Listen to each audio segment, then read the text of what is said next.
We have reached our main event of the evening. The numbers presented by Crescent Tools at 205 pounds. Houston Alexander versus Joey Beltran.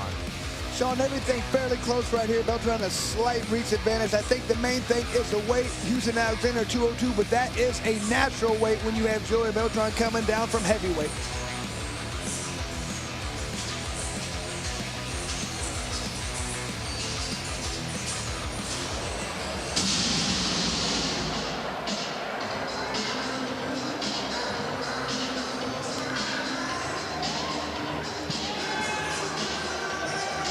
Joey Beltran, the former BKFC heavyweight champion. 34 fights in his pro MMA career, including a bout in January 2010 when he defeated Houston Alexander by way of second round TKO due to ground and pound.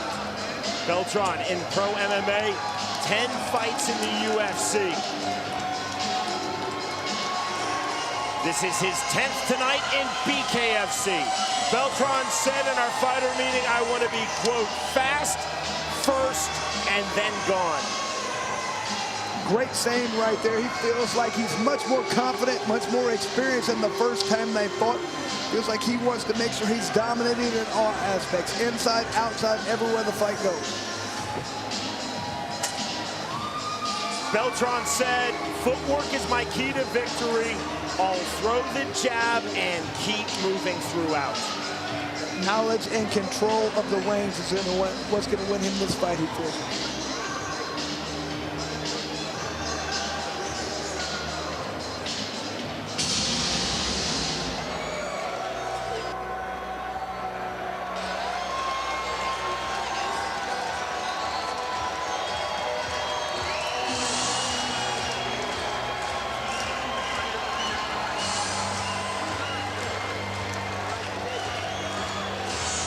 Bout number 3 in Bare Knuckle Fighting Championship for Houston Alexander. He enters at 2-0, both wins by way of knockout. 36 fights in Alexander's pro MMA career, including a half dozen in the UFC and 5 in Bellator. He's also had 2 pro boxing bouts. Alexander told us, I want to be elusive. I want to avoid taking shots. I want to showcase my boxing in this fight. Controlled aggression, son. He wants to control, throw heavy volume, wants to make sure he's, like you talked about, really there, throwing hard punches, not getting hit, elusive. That was the main thing he kept talking about. I got to be elusive. This is not the sport to trade punches. Alexander said, I know that Joey Beltran will keep coming forward. I know that he will try to establish the jab. I can't sit back, be passive, and wait. I have to throw with a high volume, and I don't want to throw soft shots. One thing, too, he doesn't want a long, drawn-out fight. He knows it's to his advantage to try and end this fight early. That's what he plans on doing. Once again, Jeff Houston. Ladies and gentlemen, we are now set for the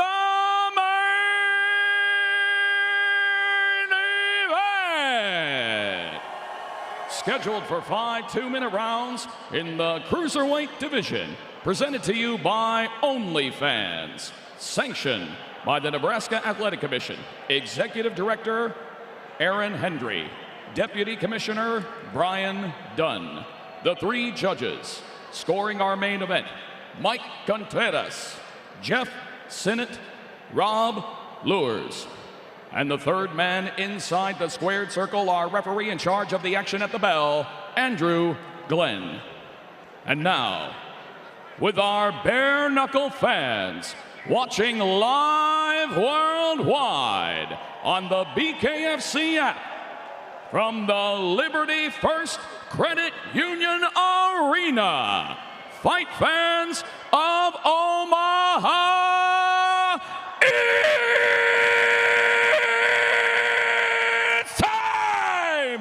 to knuckle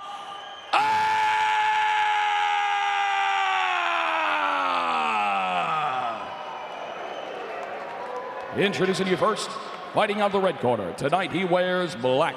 He stands 6 feet 2 inches tall. His official weight, 204.9 pounds. His bare knuckle record stands at 5 victories opposite 3 defeats with 1 fight even.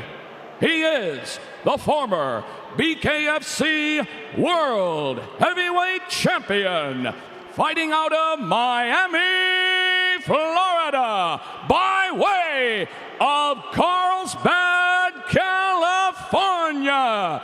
Here is Joey the Executioner Beltran.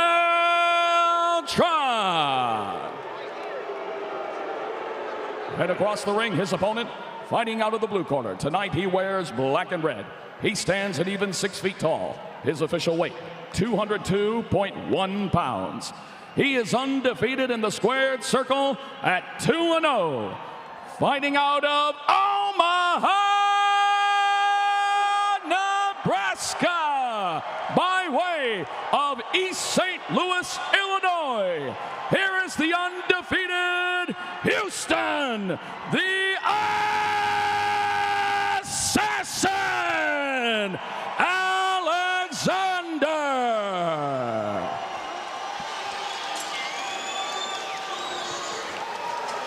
Joey Beltran said, I'm going to start landing quickly off the scratch line and then turn up the pressure.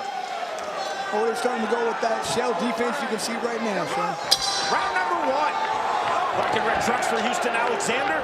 Black trunks for Joey Beltran. Stiff jab from Alexander. It's a jab from Houston Alexander. Alexander, when he hits you with anything, it's powerful and it hurts. Alexander to the body. One on the outside, overhand right. Counter right hand from Joey Beltran. Jab from Alexander, right hand.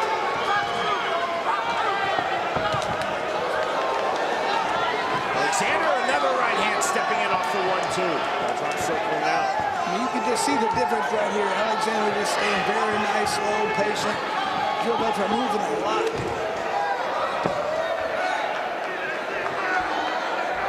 70 seconds remaining, round number 1 of our main event. Overhand right, left hand from Houston Alexander. The chant of Houston from this Omaha crowd. Big right hand from Alexander. Beltran from the glass, looking the fence, takes the right uppercut, looking the clinch. Left hand from Alexander. Defensive clinch from Joey Beltran, the separation from Andrew Glenn. Very smart by Beltran right there. He's got to tie his opponent up when he's throwing punches like that. Alexander continuing to land with the 1. Now the 1-2, 1-2 again. Double underhooks from Joey Beltran. It's a separation again from Glenn. Right back to it. 25 seconds remaining, round 1. Another stiff jab and another from Houston Alexander. Into the clinch.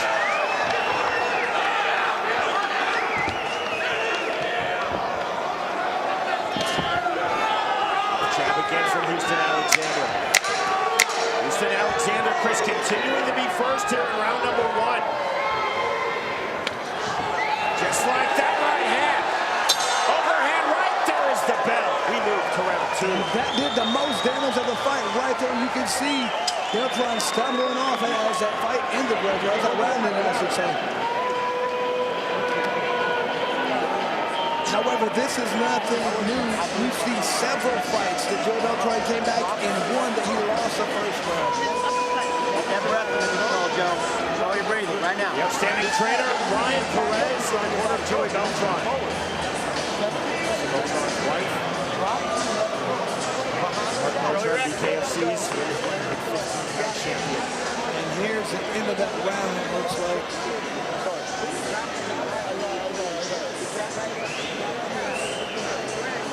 You can see that Joey Beltran did not handle that punch the way he normally does. Like the most hurt he was in the entire round was right there at the end. Good thing that round ended for him. Time called by Andrew Glenn. This is a medical timeout. Beltran now told to see BKFC's Chief Medical Officer, Dr. Don Ruzzi. The all clear from Dr. Ruzzi. Now the start of round number 2. Beltran immediately trying to stay busy off the jab. There's a big jab from Houston Alexander. Let's see if Beltran can get on the inside and push Houston around a little bit, try and do some of that dirty boxing on the inside. Beltran bleeding from his left eye. Big left hand. Another left hand. Overhand right. Alexander coming in high with the right hand. Left hook right to the body. Another right hand. The end could be near. Huge shots. Left hand. Beltran turning. And that is it.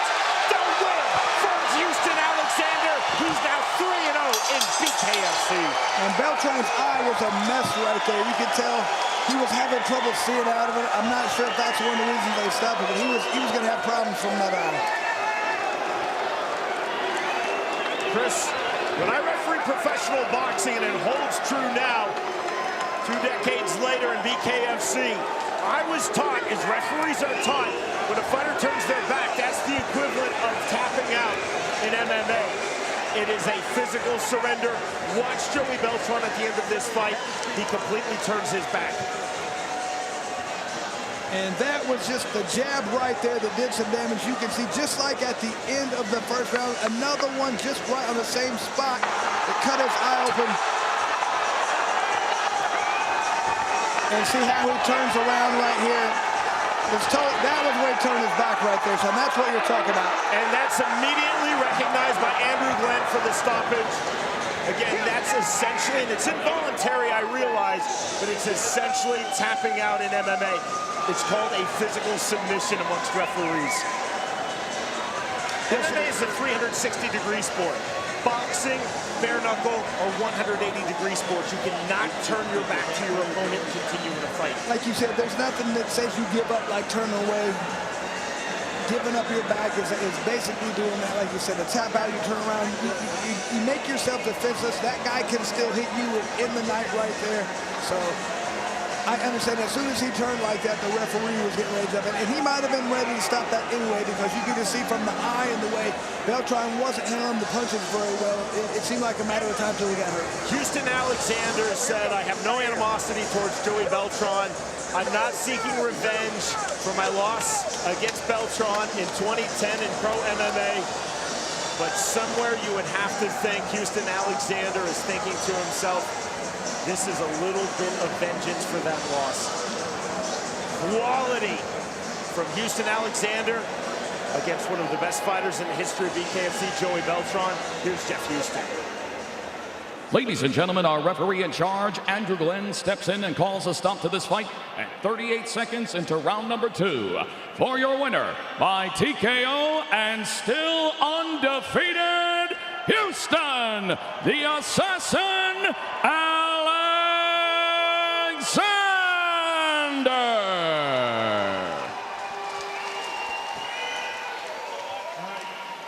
Houston.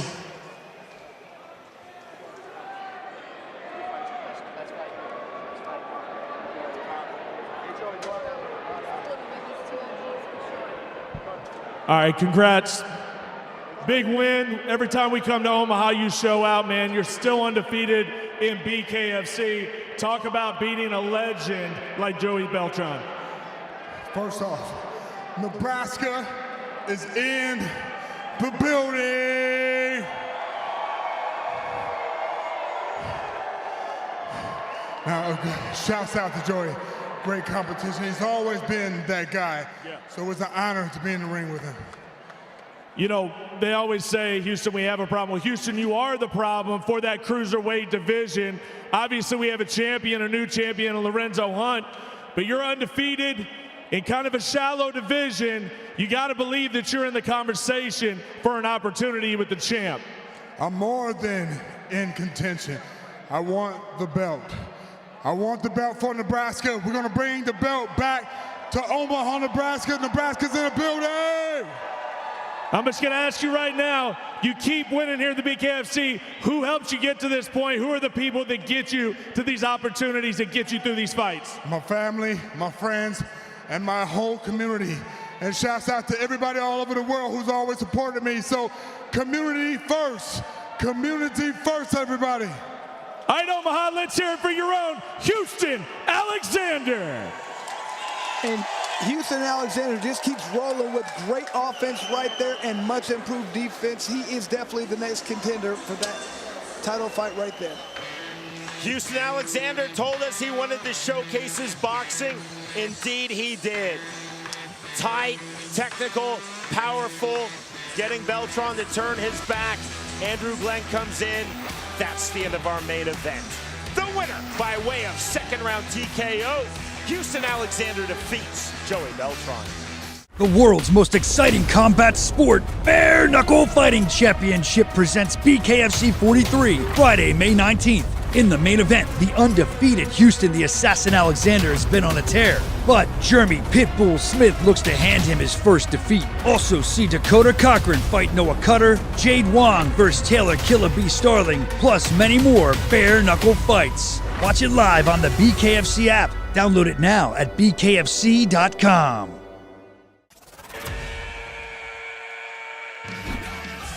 Welcome to the new BKFC app. Get monthly BKFC events for $7.99. People that are missing it are missing out big time. Enjoy our all-new library of content, including behind-the-scenes access, exclusive BKFC original series, and additional live bare-knuckle fights from around the globe. Knuckle up with the new BKFC app, only $7.99 per month. Crescent Tools brings you the numbers for this bout at 185 pounds. Jeremy Smith versus Leo Valdivia. Everything very similar here. 1 inch difference in height, 1 inch difference in reach. Not too much of it. Maybe the 3 centimeter advantage for Leo Valdivia. Sorry.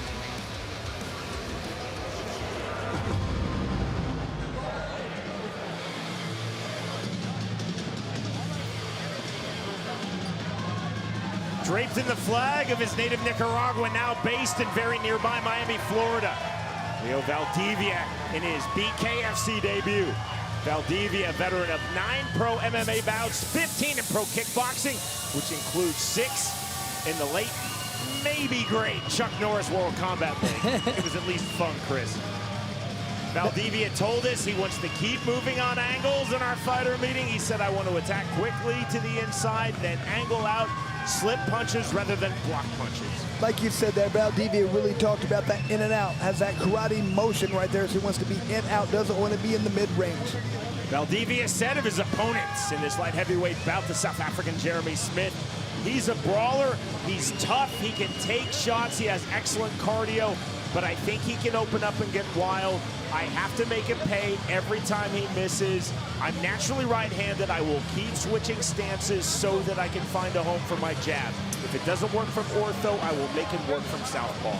Valdivia really wants to utilize feints, utilize that jab, wants to make sure he's, like you talked about, blocking not with his hands necessarily, but with his movement. Feels like he needs to throw a lot of volume and really puts a lot of emphasis on accuracy. Jeremy Smith is 2-0 in BKFC. His most recent victory occurred this past August. He defeated Donald Sanchez by unanimous decision. And Jeremy Smith did a great job in this fight of controlling the range. He only fought when he wanted to. He got in, he pushed his opponent backwards, threw his punches, and then got out of there. Did a very good job, looked much improved from his first fight. Always impressed with somebody impressed and does that much better their second fight than the first fight. He got way better. He's just going to continue to get better as we go.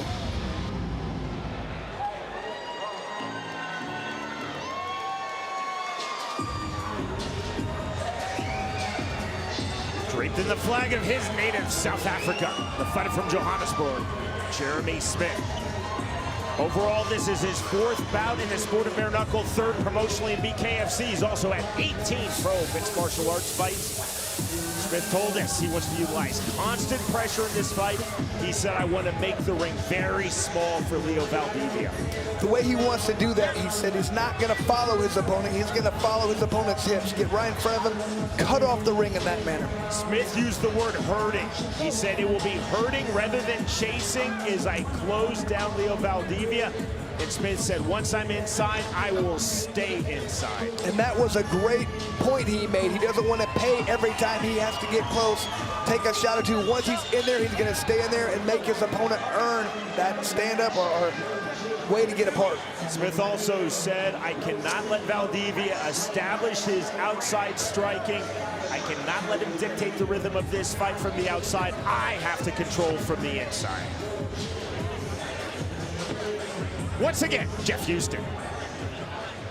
Ladies and gentlemen, we are set for the next fight of the night, scheduled for 5 2-minute rounds in the light heavyweight division. Presented to you by 8-Man Strong Apparel. Strong has many forms. Find yours. Introducing to you first, fighting out of the red corner. Tonight he wears black. He stands 5 feet 11 inches tall. His official weight, an even 184 pounds. He holds a combined combat sports record of 24 fights, and tonight makes his BKFC debut. Fighting out of Miami, Florida, by way of Esteli, Nicaragua. Here is Leo Valdivia. And across the ring, his opponent, fighting out of the blue corner. Tonight he wears black. He stands 5 feet 10 inches tall. His official weight, an even 185 pounds. He is undefeated at 3-0. Fighting out of Johannesburg, South Africa. Here is the undefeated Jeremy Pitbull Smith. And our referee in charge of the action, Kerry Hatley. So often we talk about range fights. This is the quintessential range fight. Smith wants to be on the inside and stay on the inside. Valdivia wants to be on the outside and stay on the outside. Round number 1. Black trunks, as you see, for both fighters. Blue hand wraps for Jeremy Smith. Red hand wraps for Leo Valdivia. Overhand right. Short counter right hand from Valdivia. And that's what Valdivia said he wants to do. Make his opponent come in and then counter every chance his opponent misses. He wants to make him pay. It's high and tight for Valdivia, being slick, eluding those big swings of Jeremy Smith. Smith off the jab, straight 1-2 right back from Valdivia. Short right hand from Valdivia. You can tell a little bit more difficult right now for Smith to counter his opponent right there. His opponent's doing a great job of moving. Valdivia's getting off first. He's moving right afterwards. He's not there for the return. It's high and tight. Smith keeping a very tight striking guard and piercing that striking guard with the jab is Valdivia. Overhand left, right hand. You see Valdivia so fluid in his outside movement. Just looks very comfortable out there. You can tell he's had a lot of fights. 55 seconds remaining, round number 1. Short right hand from Valdivia. Smith coming forward. This is exactly now where Jeremy Smith wants to be. That's a problem. He got where he wanted to be, tied up right away. So great job done by Valdivia right there. Smart defensive clinch from Leo Valdivia. Draws the immediate separation from referee Kerry Hatley. And every time he sees Smith coming in, Valdivia's getting out of the way and throwing that right hand. Downward overhand right from Valdivia, staying on the outside. Oh, that was a beautiful feint done right there. Big knot on the forehead. Left side of the forehead on Jeremy Smith. You see that is popped. Smear of blood in the hairline there on the South African Jeremy Smith. Final seconds, round number 1. Very technical. Smith again to the outside. Valdivia right back out. Valdivia now coming forward. Final seconds of the opening round. There is the bell. Next stop, round 2. Sean, that was an incredibly impressive round right there for Valdivia for being his first round for bare knuckle. I'm not sure if we've seen somebody look that smooth, that crisp.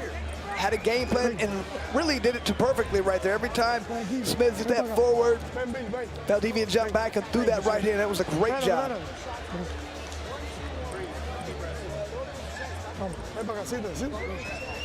Jeremy Smith's in a tough spot right now. He's in with an opponent who's moving very well. There's that very nice jab thrown by Valdivia right there. Every time Smith steps forward, and there's that right hand we talked about. He's backing away and landing that right hand. I feel like Valdivia has done his homework, and he feels like he can see these punches coming. He knows when Jeremy Smith is going to throw a punch, and he backs away, angles out, doesn't back straight up. The fighter's up to scratch.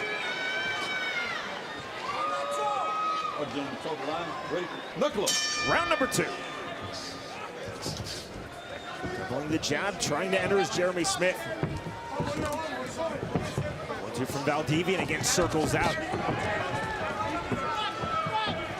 See the constant motion, side-to-side movement, but the left hand getting through from Smith. And that's what it is. Valdivia's not backing straight up, and when he does, he hurries up and angles out.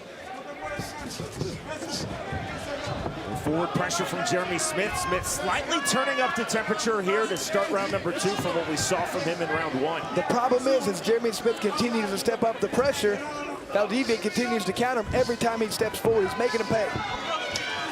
Big right hand. And Sean, we talk about reach. He doesn't really have much reach, but he's using that range very well. It's Valdivia.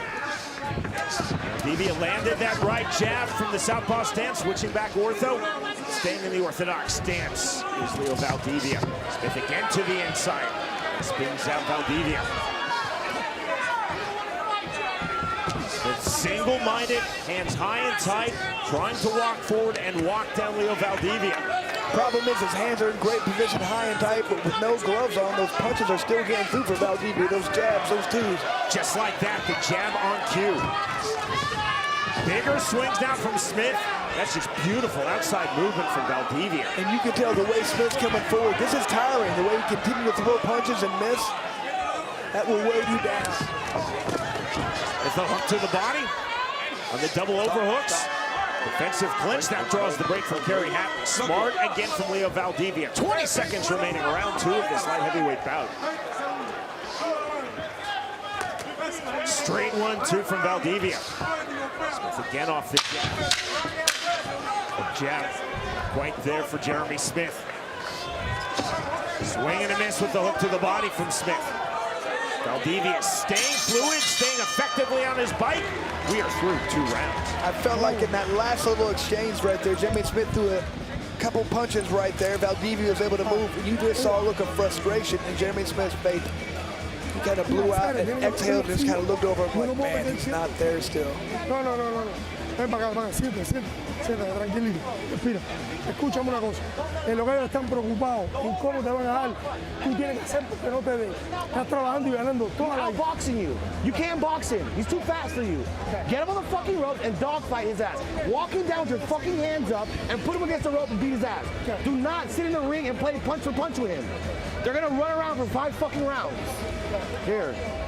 Get his ass on the rope. You got to win this round. You've just lost 2 rounds on that bullshit. That's some great advice being given by Jeremy Smith's corner right there. They're saying exactly the truth. You cannot continue to just follow this guy around the ring. You got to push him into the ropes where he can't move and land some punches. You cannot just follow him around. I agree with that. The outstanding bare knuckle trainer Ryan Perez. No reason to coddle your fighter. You have to tell them what they need to do to win the fight. And right there, Jeremy Smith is starting to follow the hips like he talked about in our meeting. He's just trying to get in front of his hips and stay right there. Big left hand, and down goes Leo Valdivia. And look what happened when he listened to his corner. Great punch being landed right there. He got in his opponent's face. Mouthpiece out, mouthpiece in. 90 seconds remaining, round 3. Right hand, forward comes Jeremy Smith. Valdivia claiming the referee Kerry Hatley took a finger to the eye. Hatley tells both fighters to fight on. Smith, you can see, emboldened and indeed energized by landing that knockdown here in round 3. Forward again into the clinch. And if Valdivia really did get poked in the eye, he might need a few seconds to let that vision clear. That might be why he's moving around quite a bit now. Valdivia cut outside of his left brow. Down here in round number 3. Swing and a miss from Smith, but you see it really turned Valdivia. Smith forward again, overhand right. That is knockdown number 2, ruled a slip. I agree with that. Looked like he just tripped up on his feet. There's the left hook from Jeremy Smith. Stiff left hand from Valdivia. Right hand, more big shots now from Smith. Huge reversal of momentum here in this light heavyweight fight. Valdivia was cruising with that fluidity outside movement in rounds 1 and 2. Smith getting his game going and getting his second knockdown here in round number 3. I'm not sure if he's getting up. He looks hurt.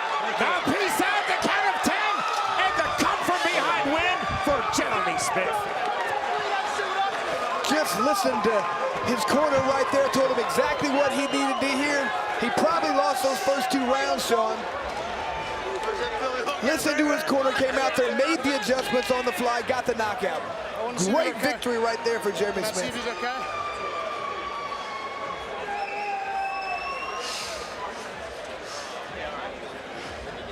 Look at that, just coming straight forward, stayed in his opponent's face, landed a big left hook. That changed the fight right there. And here's the second knockdown. Just throwing these hard punches, landed right on his opponent's nose. Valdivia was looking fantastic for about the first 5 minutes of this fight, Sean. Ryan Perez told Jimmie Smith, you cannot outbox him. You have to get inside. You have to make this your fight. That advice between rounds 2 and 3, and you saw the result in round number 3. Jimmie Smith not only listened, he implemented. Jimmie Smith is very polite, he's very unassuming, and he is rapidly becoming one of the best 185-pound fighters in BKFC. And that's a tough style to fight. Leo Valdivia did a great job of moving around, being on his bike, throwing that too. Every time Jimmie Smith came in, but it just didn't matter at the end. Once Jimmie Smith listened to his corner, got in his opponent's face, followed his hips, he looked fantastic, Sean. No open scoring here in the state of Florida, Chris, but with that said, hard to imagine any other thing than 2018 across the board for Valdivia. He was really on point with his outside movement. His right hands, his left hand switching the stances in rounds 1 and 2. Plan B to perfection for Jimmie Smith to the win in round 3. We go to Jeff Houston. Ladies and gentlemen, our referee in charge, Kerry Hatley, reaches the count of 10 at 1 minute 52 seconds into round number 3. For your winner by KO and still undefeated, Jimmie Pitbull Smith. Huge comeback win for Jimmie Smith right there. He showed he can be losing a fight, continue to fight on and get the victory right there. Fantastic job. Disappointment, no doubt, for Leo Valdivia, but in Valdivia's BKFC debut, he showed a lot of really good things. And Jimmie Smith showing his rapid ascension in the sport of bare knuckle, the come from behind win.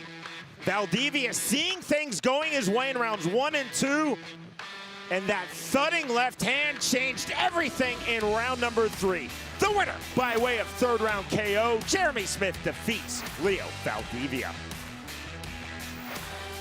The world's most exciting combat sport, Bare Knuckle Fighting Championship presents BKFC 43, Friday, May 19th. In the main event, the undefeated Houston the Assassin Alexander has been on a tear, but Jimmie Pitbull Smith looks to hand him his first defeat. Also see Dakota Cochrane fight Noah Cutter, Jade Wong versus Taylor Killer B. Starling, plus many more bare knuckle fights. Watch it live on the BKFC app. Download it now at bkfc.com.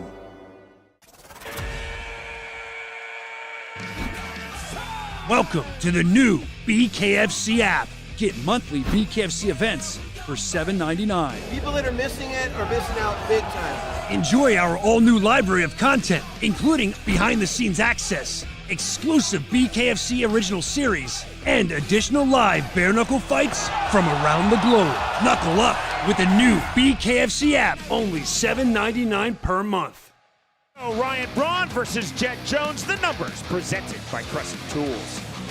Very little difference in any aspect of this one, Sean. A little bit of a weight. Kind of a bigger fist size for Ryan Braun. Let's see if that helps him right there. More surface area to land that punch. Really the only difference in these guys.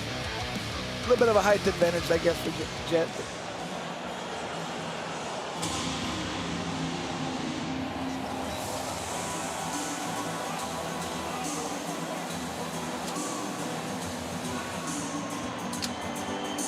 Bare Knuckle Fighting Championship debut with this bout for Jet Jones. Has fought 13 times in his pro MMA career. Told us in our fighter meeting, he feels he has a very aggressive style and he feels he has very good speed. Said he wants to use straight punches here, switch his stance a lot, go back and forth, get out there, let the fight come to him and adapt. Oftentimes, Chris, you and I ask fighters in our fighter meeting, what is your key to victory? We get a lot of rote answers, not from Jet Jones. He said pain tolerance is my key to victory. I love it, almost like Rocky III with the pain. But definitely said he has no quit in him. He wants to showcase that, show that he's here to fight, here to stay.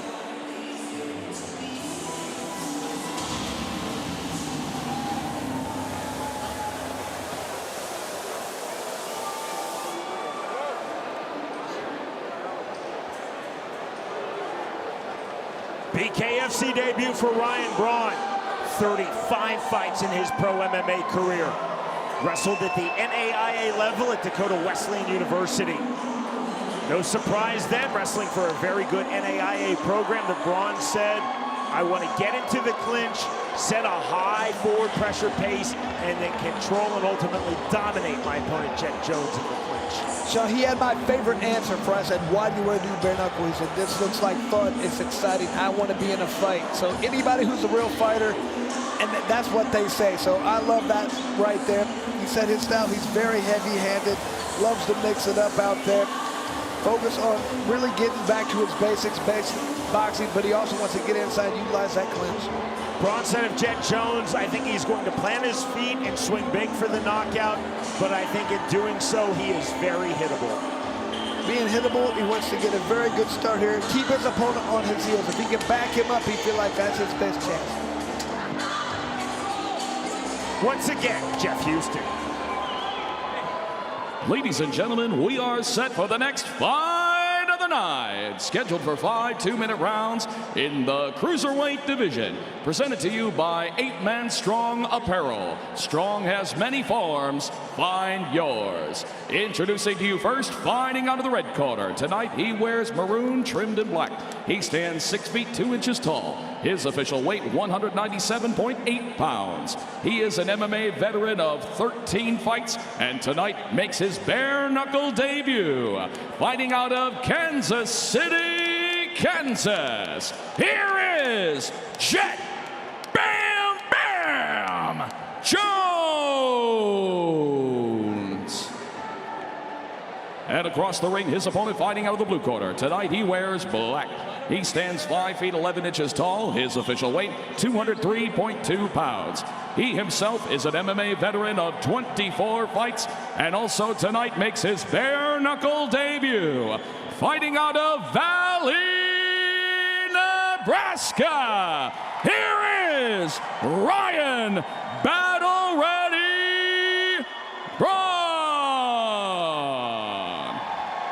And our referee in charge of the action, Andrew Glenn. Jet Jones told us he's ambidextrous. He said that he prefers the right-handed orthodox stance, and that's how he comes up to scratch. Round number 1. There's that fast start for Jet Jones in the maroon trunks, and he drops Ryan Braun in the black trunks, who now takes the mandatory 8 from Andrew Glenn. Ryan Braun is cut over his right brow. Side of his face right there, jeez. Jet came out right away. Right back to it. Braun now looking for the entry to the body. This is exactly now where Braun wants to be.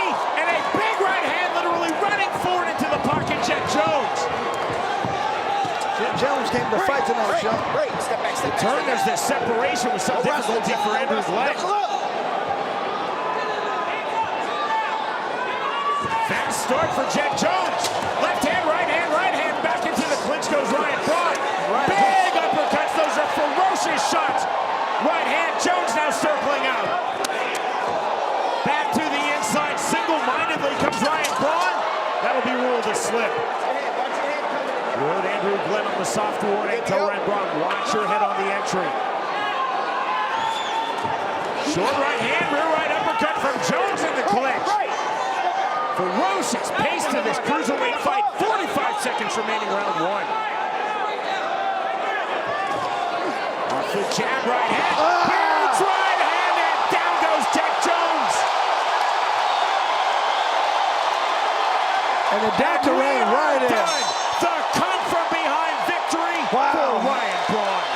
Man, just by the way he fell, the doctor didn't even wait for the referee to get done counting. He ran in there. Man, what a right hand that was. And Chris, what do you always say? To succeed in combat sports, you have to be a good nail as well as a good hammer. Ryan Braun was the nail, and he finished as the hammer. We always like it when somebody gets off the canvas to win. And look at that, not only did he get up off the canvas, bad cut over his right eye, dealt with adversity.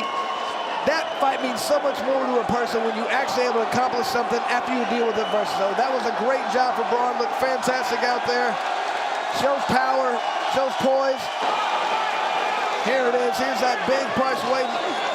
Right there it was. Caught him right on the button.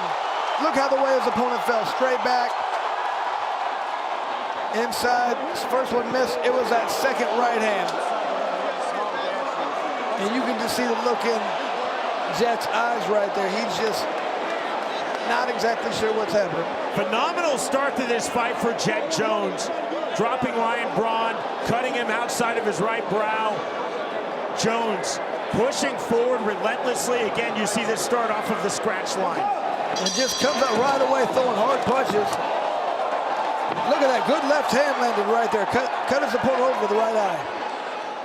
And credit to Ryan Braun, getting up off of the canvas, fighting through adversity, and landing a ferocious knockout in victory.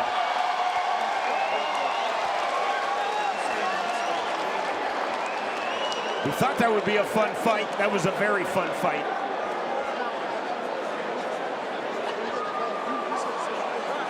Smile on the face of Ryan Braun. And Chris, as we saw Jet Jones fall, the snap of his head on the canvas, and that's the real danger. There's Dr. Matthew Bohm coming in immediately. Referee Andrew Glenn smartly breaking off his count. And when you fall back like that, not only do you get knocked down from the punch, but then when your head hits the canvas like that, that's another, it's like a double whammy right there. No reason to count that one. When you fall back like that, it's not going to knock you back into understandings. It's not going to happen. Here's Jeff Houston.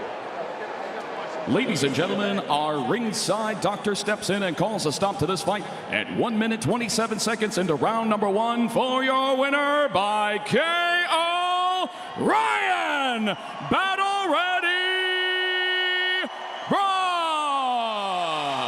And Sean, what a debut for Braun. He came out, he dealt with adversity, he got cut, he got knocked down, got up off the canvas, won. We love it when that happens.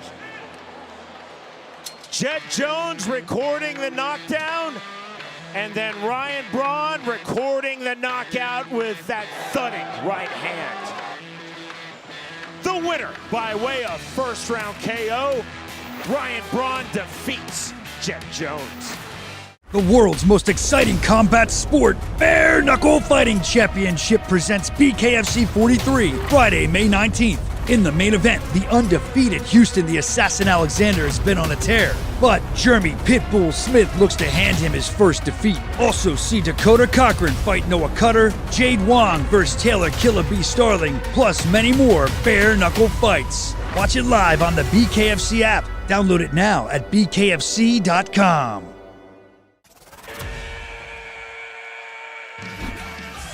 Welcome to the new BKFC app. Get monthly BKFC events for $7.99. People that are missing it are missing out big time. Enjoy our all-new library of content, including behind-the-scenes access, exclusive BKFC original series, and additional live bare-knuckle fights from around the globe. Knuckle up with the new BKFC app, only $7.99 per month.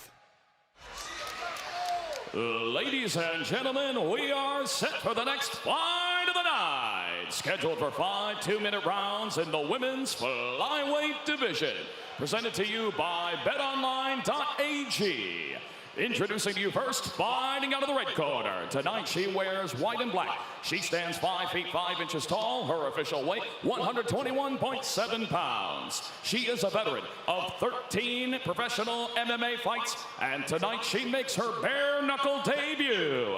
Fighting out of Denver, Colorado. Here is Cassie, the Joker, Robb. And across the ring, her opponent fighting out of the blue corner. Tonight she wears black and yellow. She stands 5 feet 7 inches tall. Her official weight, 125.1 pounds. She holds an undefeated bare knuckle record at 1-0. Fighting out of Rock Hill, South Carolina. Here is Taylor Killer B.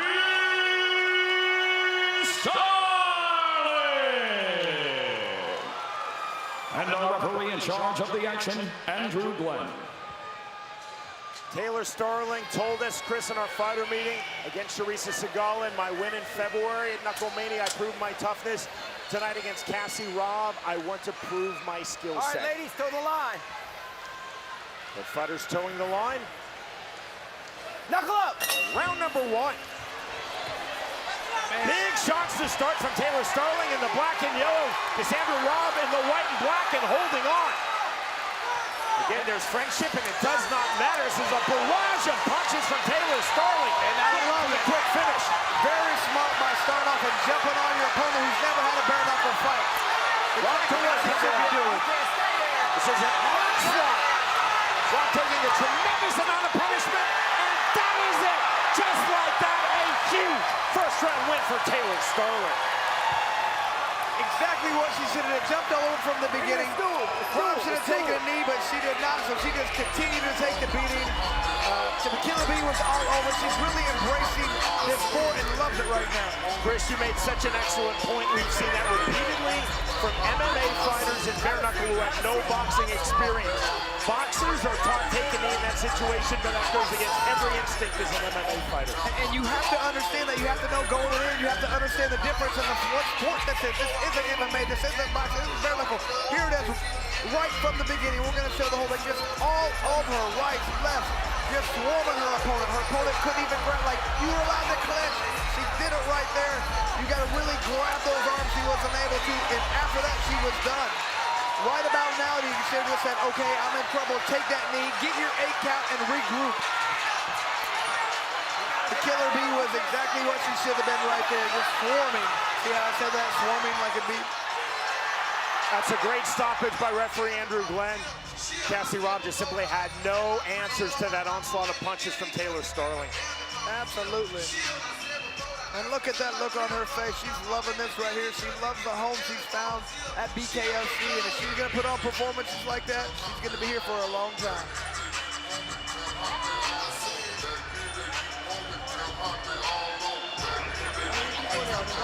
Gio Herrera really did not like Abdiel Velasquez. Look how that fight went.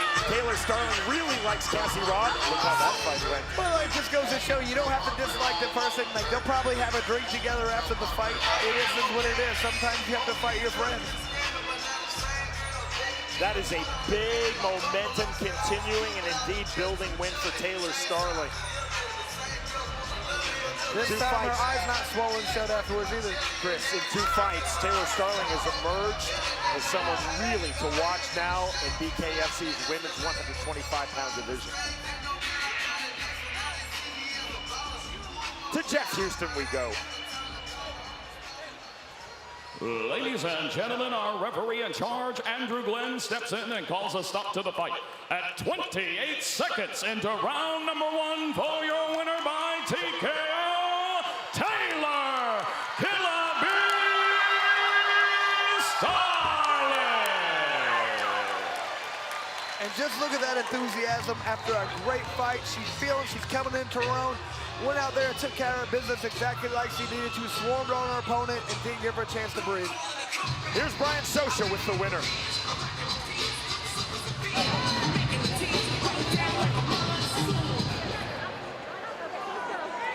I'm here with the winner. Of course, another great bout with you. At Knucklemania, you came out, you had an amazing fight. And now this has to be a statement win. That was 20-some seconds. Congratulations. Thank you so much. First, I want to say thank you to my kids at home. Carson and Brody, you're the reason that I do this every day and struggle like I do and sacrifice like I do. As you can hear, the crowd loves you. Congratulations. Again, a statement win. I can't wait to see what you're going to do next. What is next for you? I want to become the first women's champ, and I know that's going to be a long climb. I know there's a lot of women in the way booing me right now, but I want to be the world champ. love you here. Ladies and gentlemen, give it up for Taylor Starling, our winner. Congratulations. Simply dominant from Taylor Starling. Throwing, landing, and landing hard. The winner by way of first-round TKO in 28 seconds, Taylor Starling defeats Cassie Robb. The world's most exciting combat sport, Bare Knuckle Fighting Championship presents BKFC 43, Friday, May 19th. In the main event, the undefeated Houston the Assassin Alexander has been on a tear, but Jeremy Pitbull Smith looks to hand him his first defeat. Also see Dakota Cochrane fight Noah Cutter, Jade Wong versus Taylor Killer B Starling, plus many more bare knuckle fights. Watch it live on the BKFC app. Download it now at bkfc.com.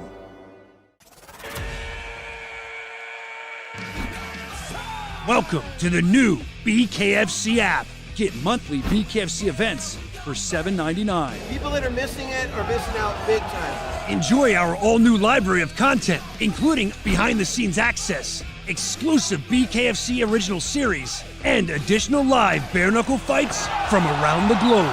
Knuckle up with the new BKFC app, only $7.99 per month. I think the first man to actually cause damage will be the first one to win. I know you're 3-0, but I'm here to give you your first one. Winning solves everything. I come to fight, and I don't come to play. Houston, the Assassin Alexander, fighting out of Omaha, Nebraska. Houston, the Assassin Alexander. Shots left hand, no time turning, and Well, I started off my fighting career on a dare from a friend of mine in a dirty, rundown club in Omaha, Nebraska. And it went from a dirty, rundown club of 100 people to 17,000 people in the UFC. Then it went from 17,000 people in the UFC to being overseas with 30,000 people in an arena. So, fortunately for myself, I've had a great career of luck and actually skills that I've had that's homegrown. To be honest, I'm just having fun. And as I stated when I first started in the bare knuckle, this is something I do. From start to finish, this is something I've always done with the bare knuckle, from the streets to the ring to what I'm doing right now. I've always been good with these hands.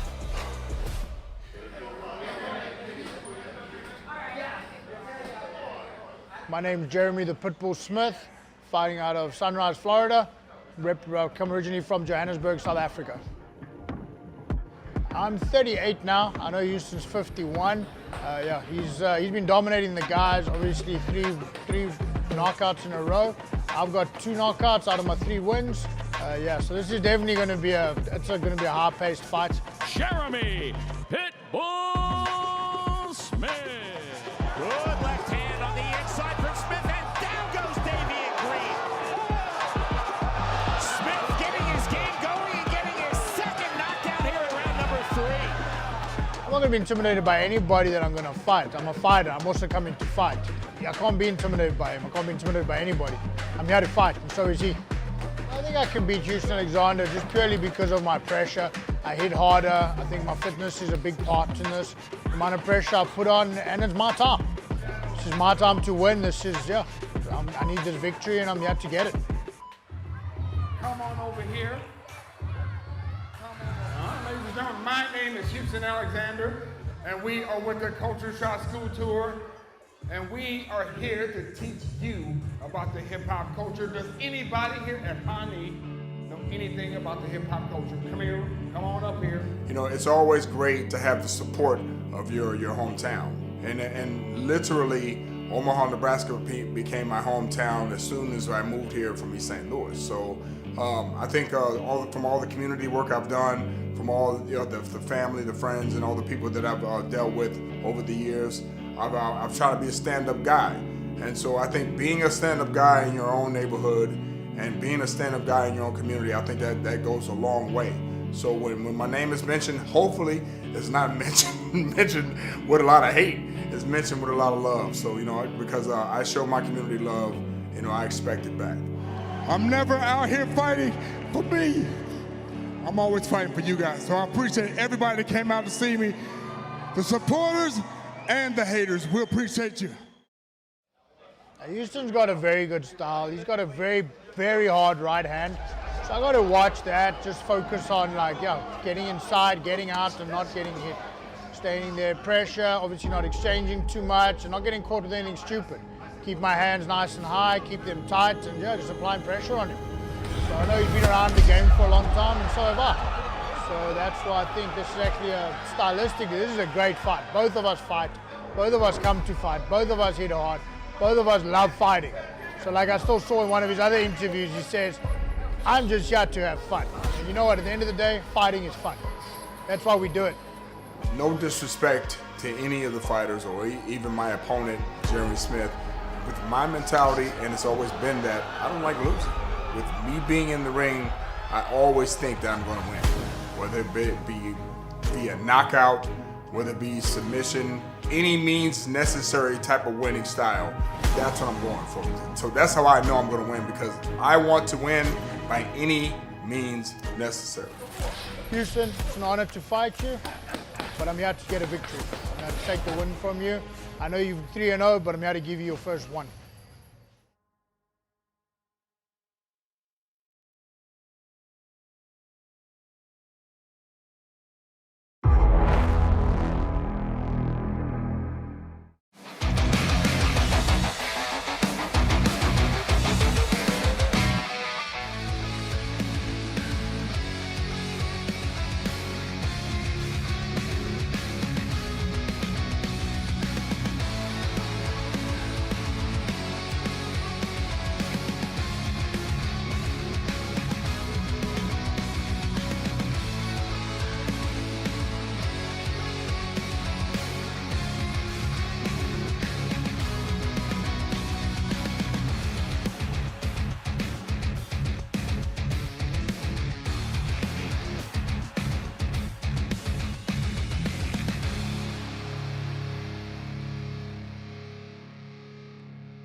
Knuckle Fighting Championship is brought to you by Bucked Up Energy Drink. We are back in Omaha, Nebraska as the baddest athletes on the planet are ready to knuckle up and throw down in the heartland. We get things started with the Freeview 3 hard-hitting bouts to get you a little taste of the violence tonight. In tonight's co-main event, Omaha's own Dakota Cochrane steps into the squared circle for the 6th time. He's going to be across from one of the most exciting fighters on the whole BKFC roster, Noah Cutter. And our main event, 2 fighters that can definitely check somebody's chin. A cruiserweight slugfest between undefeated in the BKFC, South African Jimmie Smith, and straight out of Omaha, Houston the Assassin Alexander, who's also undefeated in Bare Knuckle Fighting Championship.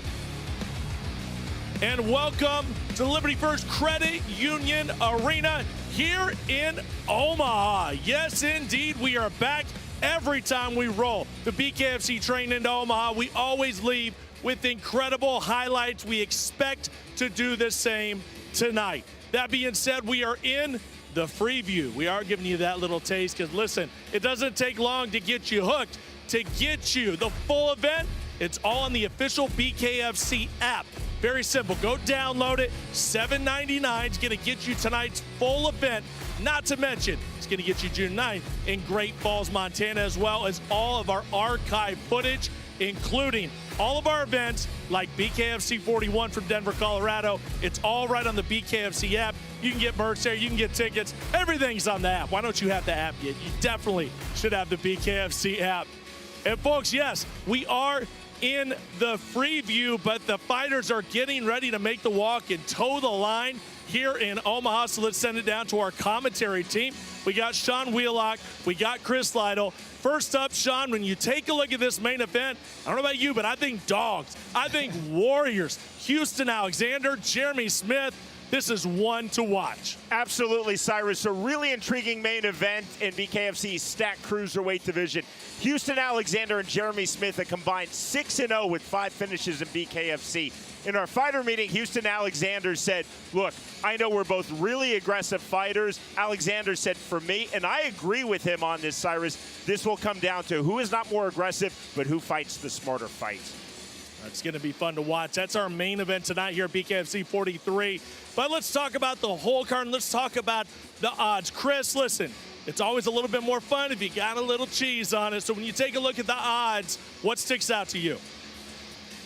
A lot of good fights to go on here. Everybody's wanting to make money. You can do that. You look at right here, Sean Wilson. He's in his hometown. He's got a lot of crowd here, a lot of fans, a lot of people in his T-shirt. It's hard to go against him at minus 180.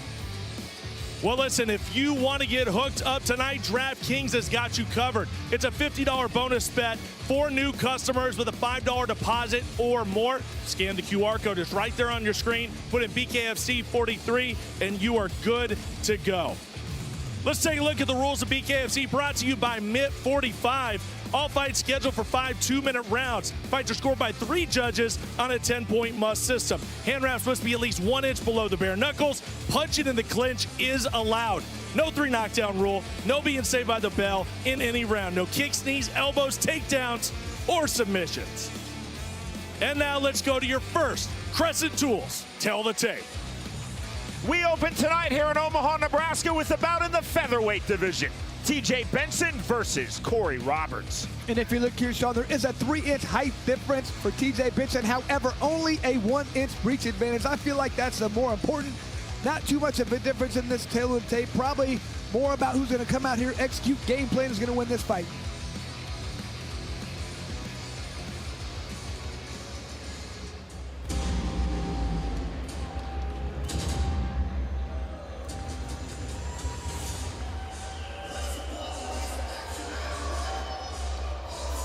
This is the Bare Knuckle Fighting Championship debut for Corey Roberts.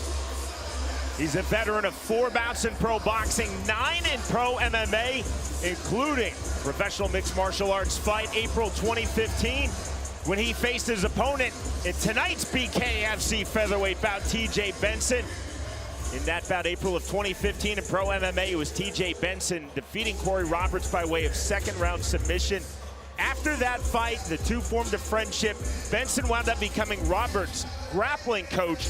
The friendship ended, at least according to TJ Benson. Corey Roberts said, I have nothing but respect for TJ Benson. TJ Benson said, make no mistake, we used to be friends. We are no longer friends. And I love one thing Corey said. He said, I have nothing but respect for him. However, when this fight starts, the bombs are coming. That's what he's going to do. He's going to come out and throw bombs.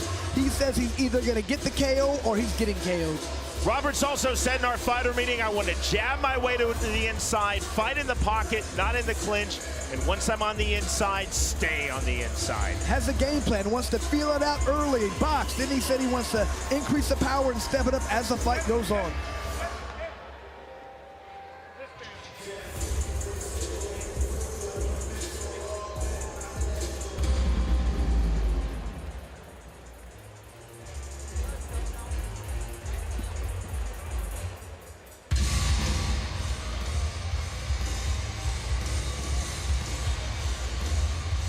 TJ Benson set for bout number 3 in BKFC. In his pro combat sports career, he's had 24 fights in MMA, again, including that April 2015 second round submission win versus Corey Roberts, his opponent in this featherweight bout. Benson has also had 6 pro boxing matches, 1 in pro Muay Thai. Benson said, even though I do not like Corey Roberts, I cannot allow myself to get overly emotional in trying to knock him out. I want to slowly build, try to peak in rounds 4 and 5 if it goes that far, and land hard shots throughout. Well, he said he has to dictate the pace. Wants to do it when the fight starts. The whole time he wants to come out and throw hard punches early to establish he does have power out there.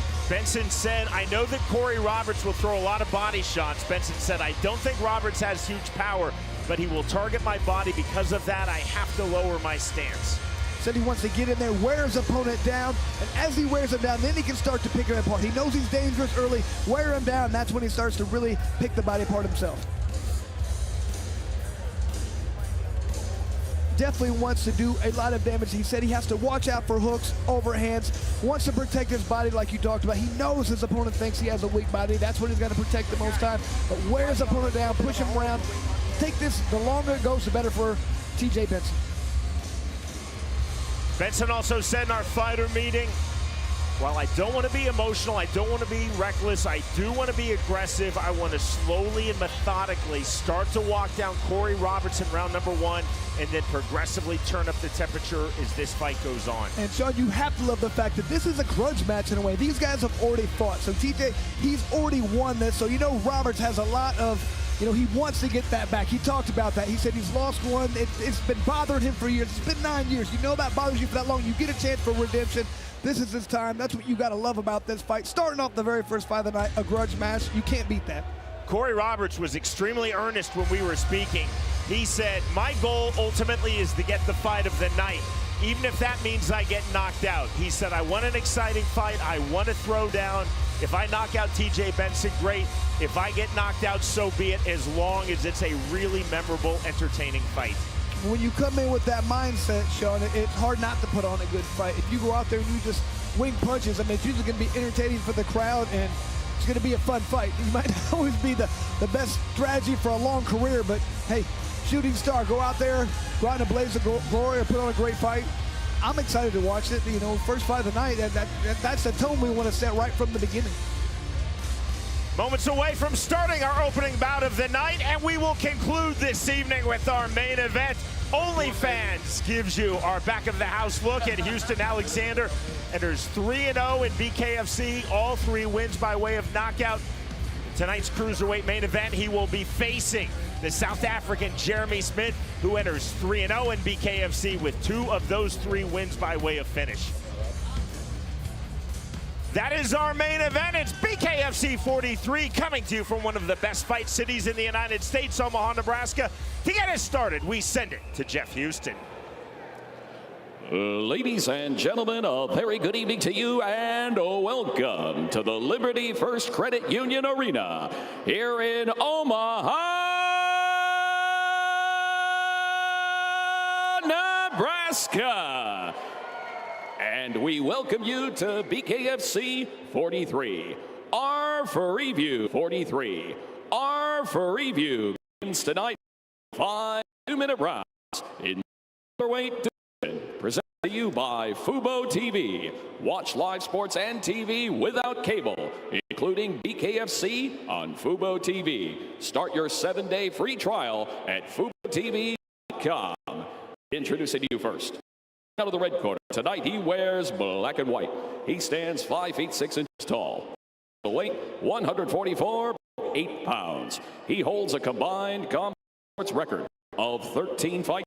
And tonight, BKFC debut, fighting out of Nebraska by way of Omaha, Nebraska. Here is Corey Pitbull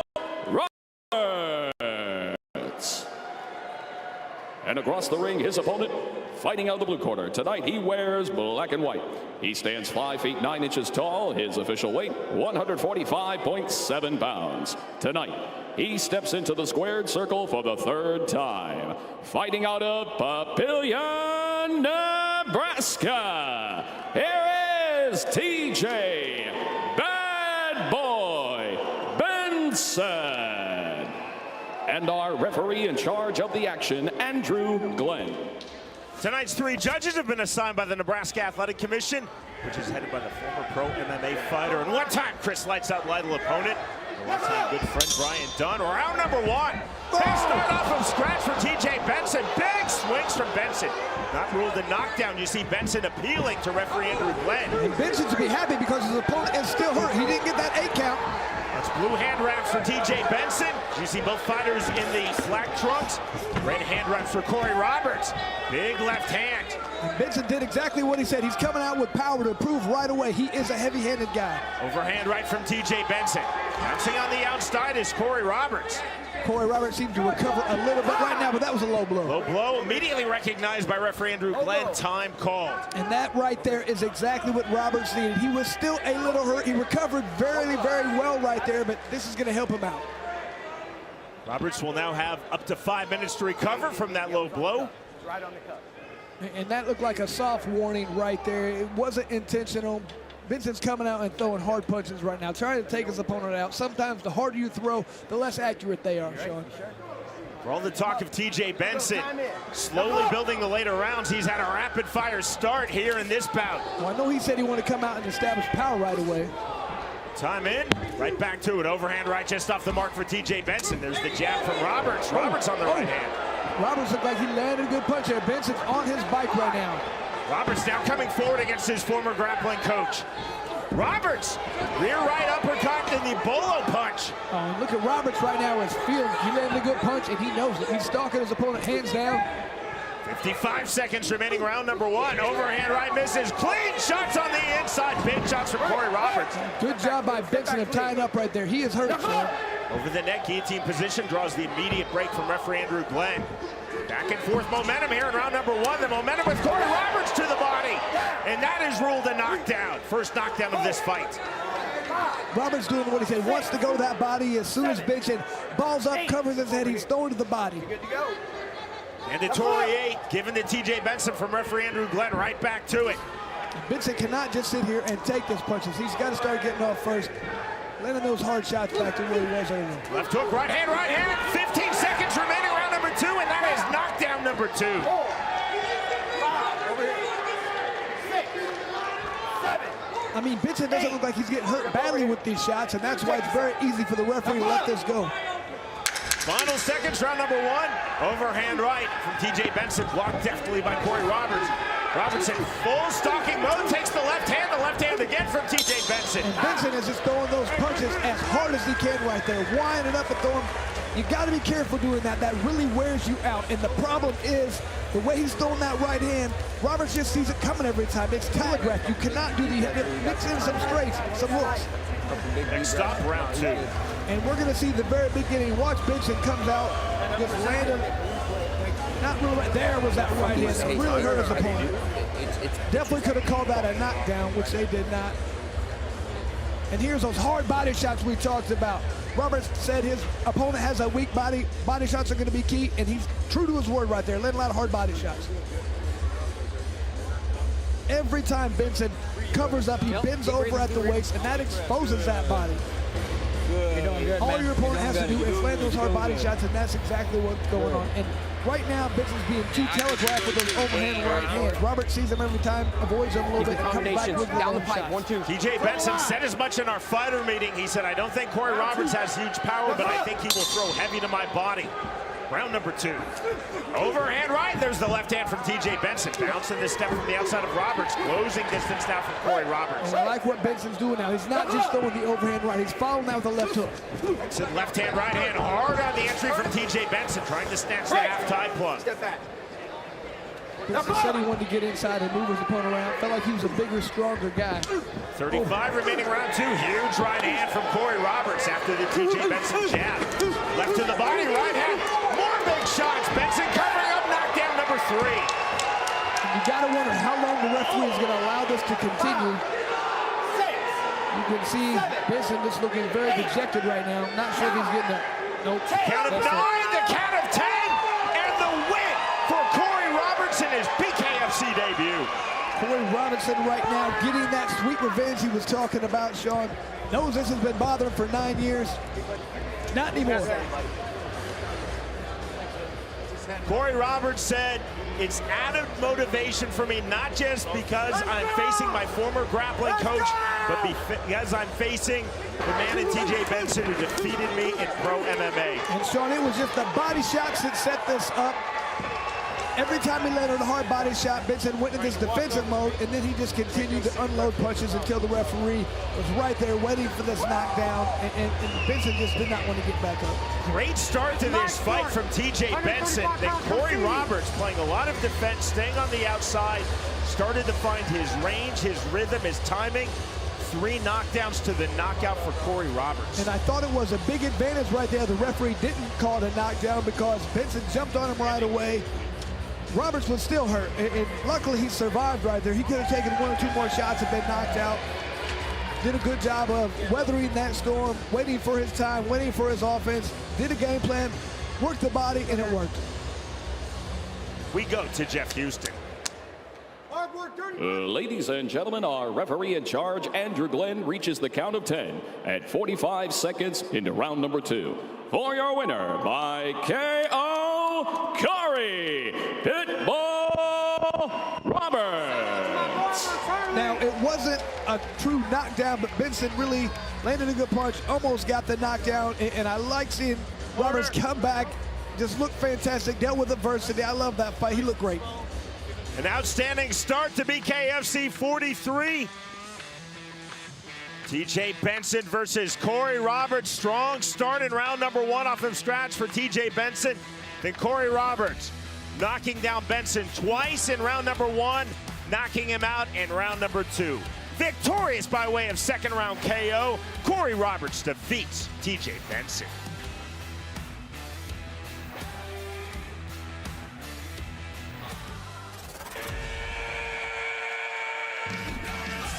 Welcome to the new BKFC app. Get monthly BKFC events for $7.99. People that are missing it are missing out big time. Enjoy our all-new library of content, including behind-the-scenes access, exclusive BKFC original series, and additional live bare-knuckle fights from around the globe. Knuckle up with the new BKFC app, only $7.99 per month. Let's go! Tonight only, you'll receive a free gift with any purchase of $25 or more at bareknuckleshop.com. Check out the huge selection of merch to choose from, the sizes and styles for everyone. You can place your order now at bareknuckleshop.com. And again, a reminder, if you spend $25 or more, you'll receive a free gift. So knuckle up at bareknuckleshop.com.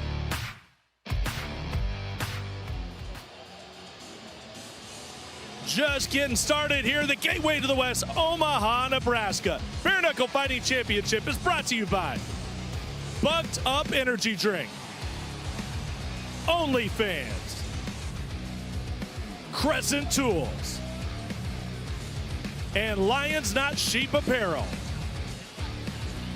And now the Crescent Tools, tail of the tape. In the cruiserweight division, Jacquees Williams versus Esteban Rodriguez. And Sean, both these guys are huge individuals. Look at that, 6'4", 6'3", 81-inch reach. Both these guys, very big wingspan, but they're very even on this. Even fist sizes, even these guys are very even with physical dimensions. This is going to be a great fight. Esteban Rodriguez made his BKFC debut in May of last year. He defeated Eric Murray by second-round knockout.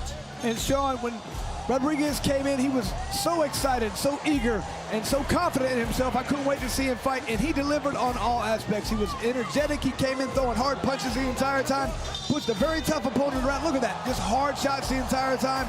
Extremely excited to be out here. This guy still says, guaranteeing he's going to be the next champion at the 205-pound weight class. Looking from his first fight, definitely possible. This guy's so full of energy, so excited to be here. I cannot wait to see this guy fight for us again.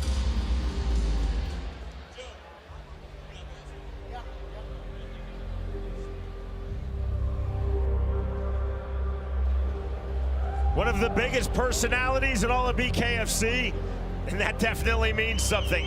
Esteban Rodriguez enters 1-0 in Bare Knuckle Fighting Championship. Rodriguez, a veteran of 5 pro MMA bouts.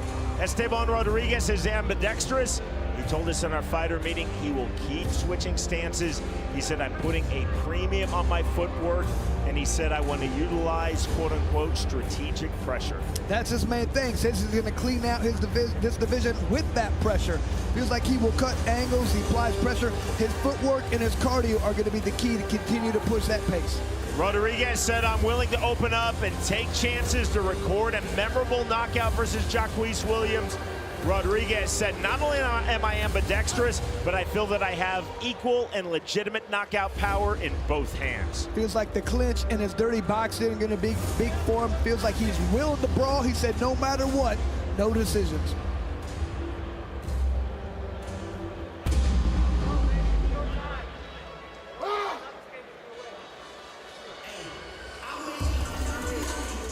Jacquees Williams from here in Omaha, Nebraska, is set to make his Bare Knuckle Fighting Championship debut. Williams has had 19 pro MMA bouts. As Esteban Rodriguez talked to us about his offense, Jacquees Williams talked to us about his defense. Williams said, I really pride myself on being a smart defensive fighter. I want to constantly move. I want to stay long. I'll look to explode in, land, but then get right back out. Smart defensive fighting. In and out motion, like you talked about there, Sean. Stay long. He wants to keep the range, use the in and out motion when he has to, but really focus on his footwork, his angles, being fast. That's his main thing, being fast and being elusive. Williams said, my job in this fight, as I see it, is to hit and not get hit. He said, I don't want to slugfest. I don't want to brawl. I want to move. I want to avoid the clinch. When we asked him, what is your key to victory? He said one word, movement. Exactly. Said he feels refreshed. He's excited to be in this new sport. Can't wait to get out there. Knows this is about what you talked about. Hit and don't get hit. He feels like he's way better at this than anybody else in the division when he wants to prove it. Once again, Jeff Houston. Ladies and gentlemen, we are set for the next fight of the night, scheduled for 5 2-minute rounds in the cruiserweight division, presented to you by Mitt 45. Introducing you first, fighting out of the red corner. Tonight he wears black and red. He stands 6 feet 3 inches tall. His official weight, 203.7 pounds. He holds an undefeated BKFC record at 1-0. Fighting out of Grand Rapids, Michigan. Here is the undefeated Esteban Mohawk Rodriguez. And across the ring, his opponent, fighting out of the blue corner. Tonight, he wears yellow and blue. He stands 6 feet 4 inches tall. His official weight, 205.7 pounds. He is an MMA veteran of 19 fights, and tonight makes his BKFC debut. Fighting out of Omaha, Nebraska. Here is Jacquees, the Predator, Williams. And our referee in charge of the action, Brandon Pfannenstiel. Esteban Rodriguez said, I feel that Jacquees Williams will really struggle with my pressure. I'm going to put that pressure on him immediately off of scratch. Round number one, there's that immediate forward pressure from Esteban Rodriguez. He's in the black and red trunks, blue and yellow trunks from Jacquees Williams on the outside playing all defense. Big shots from Esteban Rodriguez. Furious to the body goes Rodriguez. Williams nearly turning his back. Knockdown number one. Rodriguez was true to his word right there, so just jumped all over his opponent. 5, 6, 7. Up at 7 is Jacquees Williams. Jacquees has got to do something to keep his opponent off of him right now. He's got to throw the jab, throw the two, do something. Oh, already a cut on that eye. Mouthpiece was knocked out in that flurry. Mouthpiece in, right back to it. Esteban Rodriguez can see the finish line, trying to reach it immediately here in round number one. That's the second knockdown of this opening round. 3. I said Williams has got to do something. He got the eyes bothered already. I'm not sure if he's going to want to get up because of that eyes already cut. 7, 8. Up at 8. He's got to start throwing punches right away. You know Rodriguez is going to be all over right away. Rodriguez immediately to the inside, back to the body goes Esteban Rodriguez. A ferocious pace set by Esteban Rodriguez. That's what Williams needs to do. When he's in that position, he's got to tie up. He cannot get duck and cover like he's doing right there. The spin, knockdown number 3. 2, 3. In the count from referee Brandon Faunensteel. I don't think he wants to get it. Williams telling Faunensteel he's done. And just like that, Esteban Rodriguez now 2-0 in BKFC with emphasis. Man. So I think it took him longer to do his hair than it did to continue that, to do that fight. That was a fantastic performance right there. How long do you think it takes him to get that hair like that? Longer than this fight, most definitely. Man, he said he's going to come over, take over the division. He said nobody can deal with this pressure. Don't give up, Looked pretty impressive right there. One-way traffic off of scratch throughout in victory for the fighter from Grand Rapids, Michigan, Esteban Rodriguez. And let's see, right from the beginning, he pushed his opponent backwards right away. Didn't give it, and look how he's moving angles right there. Getting off their side. You don't want to stand right in front of a person. You want to get to where they can not come back with a punch. That's what he did. He made sure he could hit his opponent and he cannot get returned. That's how you be good at this sport. You cannot stand in front of people. Rodriguez did not. And look, just even if they're not the greatest shots, those were powerful shots to the body right there. You just got to keep going that flurry, keep moving, staying out of range, staying out of the area where the guy can return fire. If you get out to the side, it's very difficult for a guy to throw a punch back. Rodriguez did that very well in that fight. Very last knockdown was he continued to come forward. So looked like he wanted to hit him again. He pulled back though. Great job right there for Rodriguez. He definitely feels like he's going to take over this division. That pressure is going to be a problem for everybody. So let's see what happens when he fights the next challenger. He steps up in competition. I look forward to seeing him. Jacquees Williams talked about defense. Esteban Rodriguez talked to us about offense, and it was offense of Esteban Rodriguez that won the night. Here is Jeff Houston. Stop playing with me. Ladies and gentlemen, the blue corner steps in and calls a stop to this fight at 1 minute 26 seconds into round number 1. For your winner by TKO and still undefeated, Esteban Mohawk Rodriguez. Sean, I saw this guy today at breakfast smiling, happy. This guy is so happy to be here, and I can see why. He puts on a great fight, has a lot of energy, truly believes he's taking over this division. BKFC debut for the outstanding referee Brandon Faunensteel put to work in this one-round fight. No time to settle in for the referee, Brandon Faunensteel. No time to settle in for Jacquees Williams. Exploding off of scratch, Esteban Rodriguez. 3 knockdowns to the finish. Victorious by way of first-round TKO, Esteban Rodriguez defeats Jacquees Williams.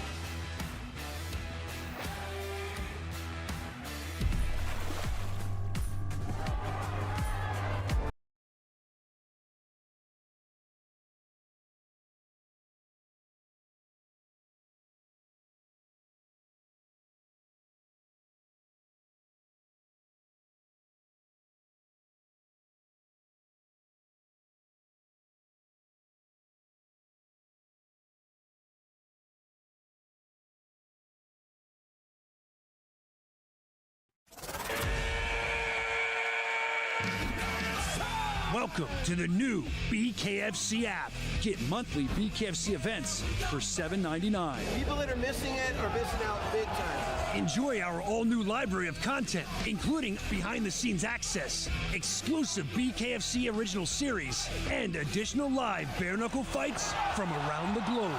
Knuckle up with the new BKFC app, only $7.99 per month. Let's go!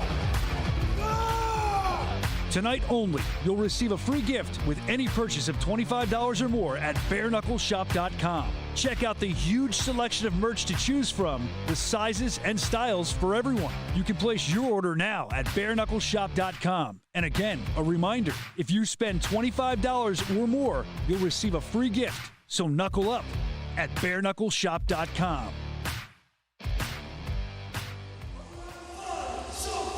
You're with us live tonight as we're in Omaha, Nebraska, truly one of the great fight cities in the United States.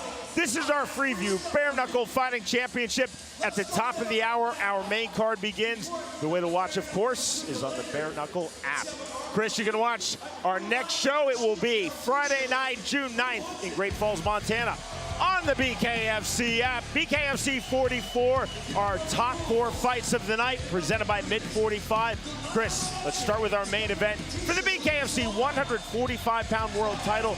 2 Montana-based fighters, Kai Stewart versus Louis Lopez. That's going to be a great fight. Not only are they great fighters, but you know there's a rivalry right there. They're both from Montana. They both feel like they're the next best thing. That's going to be a great fight because nobody wants to lose in your hometown against another guy who's from that area as well. Dallas Davison versus the Bellator veteran Lloyd Mix. Billy Wagner versus Bryce Henry, and Gabriel Mota versus Sawyer DP.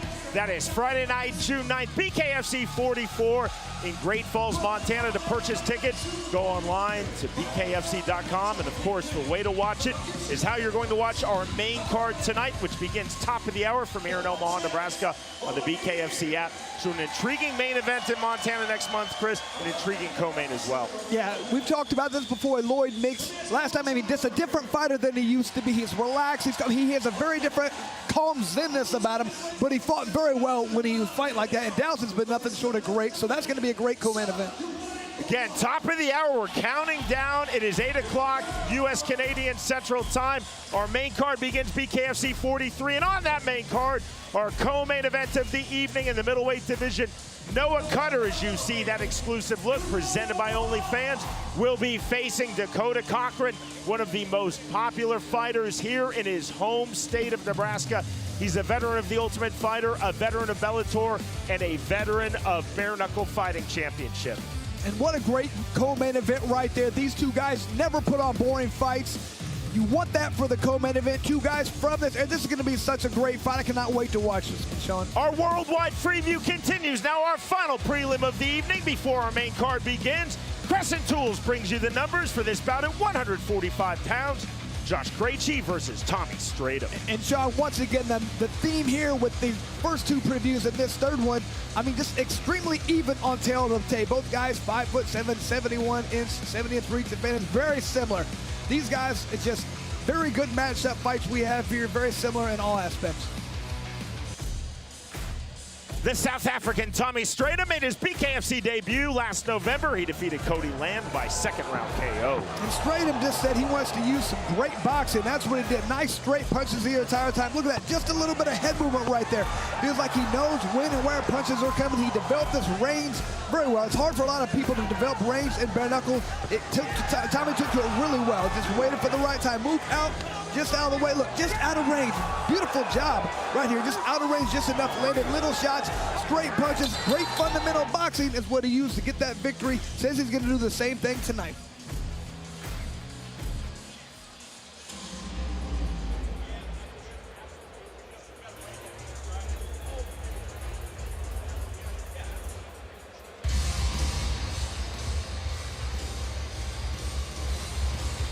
You see the split, South African, the United States flag being adorned by Tommy Stratum.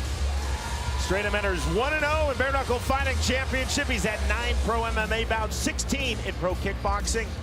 In our fighter meeting, Stratum said his main focus in training for this bout was improving his punching power.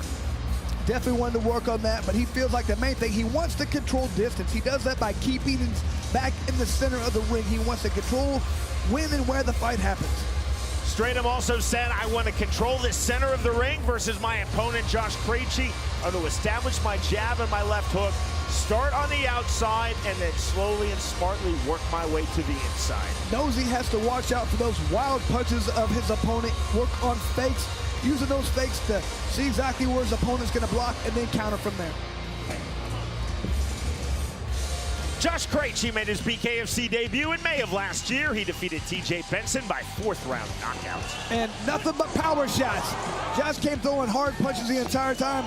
We talked to a lot of people say the jab is my most important punch. Not Josh, look at he's coming in with hard punches the entire time, landing hard shots to the head, body. He just knew if he came in and landed these hard shots, he had a good chance of victory. Feels like he has his head, look at that, just waiting, blocked, and then come back with an overhand right.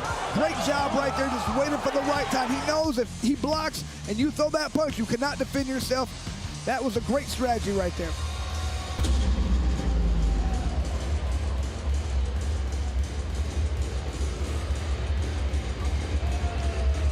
Josh Krejci, 1-0 in BKFC. He's had 4 pro MMA bouts.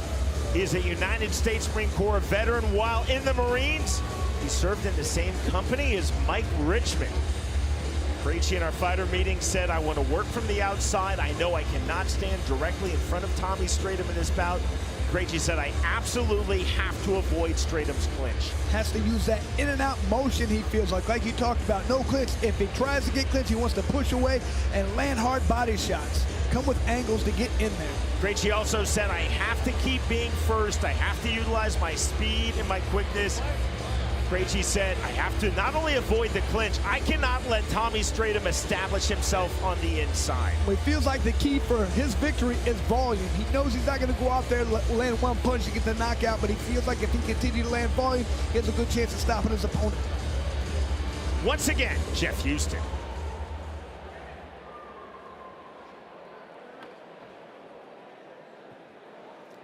Ladies and gentlemen, we are set for the next fight of the night, scheduled for 5 2-minute rounds in the featherweight division, presented to you by Crescent Tools.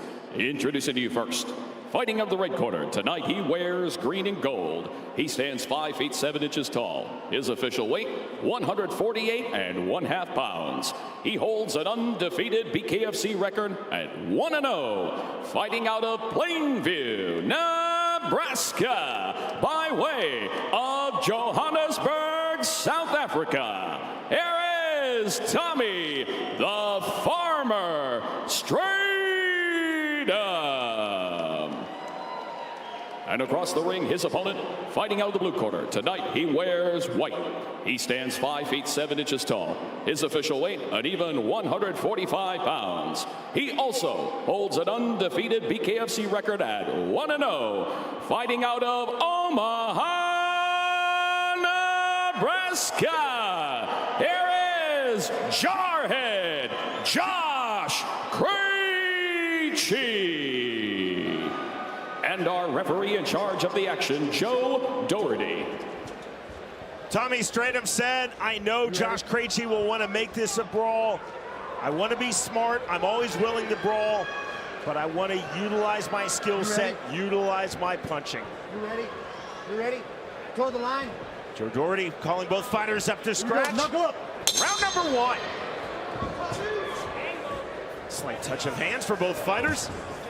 Josh Krejci in the white trunks, green and gold trunks for Tommy Stratum. Stratum trying to establish that jab right away. That's going to keep his opponent away. This is the measured start that Stratum wanted. Now to the clinch. This is the sequence that Josh Krejci wanted, throwing big in the clinch. Hard on the underhooks. Krejci's still throwing. Active clinch. That's why referee Joe Doherty is letting this go. Stratum did not want to be in the clinch. Neither did Krejci, but Krejci was landing good punches in the clinch. Krejci definitely did not want to be in the clinch, but he wanted this high-octane fight. To a measured pace from the outside. Stratum trying to work off the jab from the orthodox stance. He's on the left hook for Stratum. Krejci trying to explode to the inside.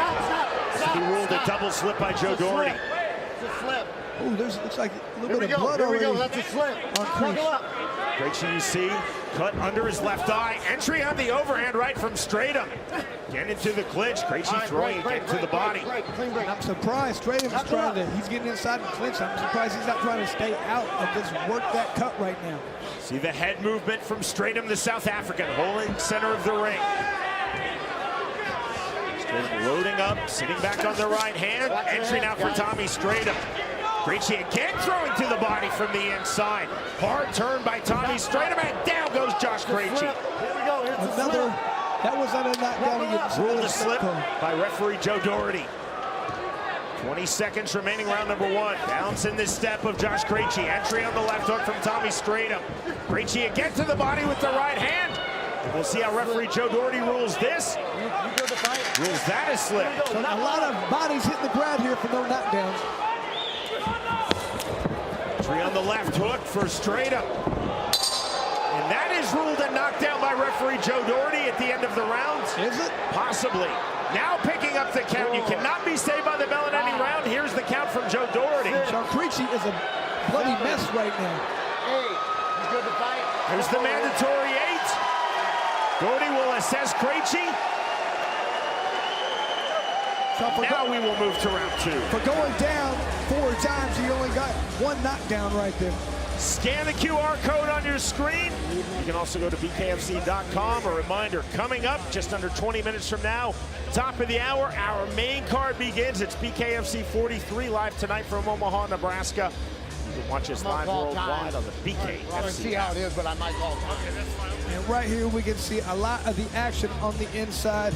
There's a good right hand. I think it's Both good. guys laying on one. It's good. It's way above the eye. Krejci seemed to go down from it though. And you can just see the blood leaking from him right there. Seconds out. Seconds out. Okay. Seconds out. BKFC veteran Cody Land in the corner of Josh Krejci. Round number 2. Knuckle up. Both fighters now up to scratch. Now the start of round 2. Taking the jab immediately, Stratum. Krejci's got to find a way to gain entry a little easier without taking so many punches. Big swings from Krejci on the inside. Counter left hook, right hand from Krejci, left hand. Here we go. Knuckle That is up. ruled the 4th slip of this fight. You fight. You Knuckle see, up. Stratum looked like he might got it poked in the eye right there. It seemed like it's bothering that left eye. Watch your fingers, guys. I know he didn't talk about many jabs, but he's got to jab his way in, then start throwing those bombs. Work his way into the pocket. Through left hook, counter left hand. Knuckle up. I mean, the 5th time he's throwing down. Right hand on the inside to the body. Short right hands in return from Tommy Stratum. Over the neck, left hand again from Stratum. Stratum snatching that overhook. Krejci still throwing to the body. Break. Left hand on the separation. Clean break this time. Knuckle up. Right back to it. 55 seconds remaining, round number 2. Heavy feint on the level change from Stratum. Krejci, tall stance. Krejci talked to us about establishing his 1-2s. Entry left hand. And that will be ruled a clean knockdown, the 2nd of this fight. 4. Couldn't tell if that was a punch or a headbutt, exactly what that was. 7. Was that a left hook? 9. Whatever it was, Krejci's not getting up. The count of 10. Tommy Stratum now 2-0 in BKFC. I couldn't tell from my angle. I saw Krejci coming in, and then all of a sudden he abruptly fell down. I couldn't tell if it was a headbutt, a shoulder, or a punch. We're going to look right here and see. Stratum was trying to land the entry left hook.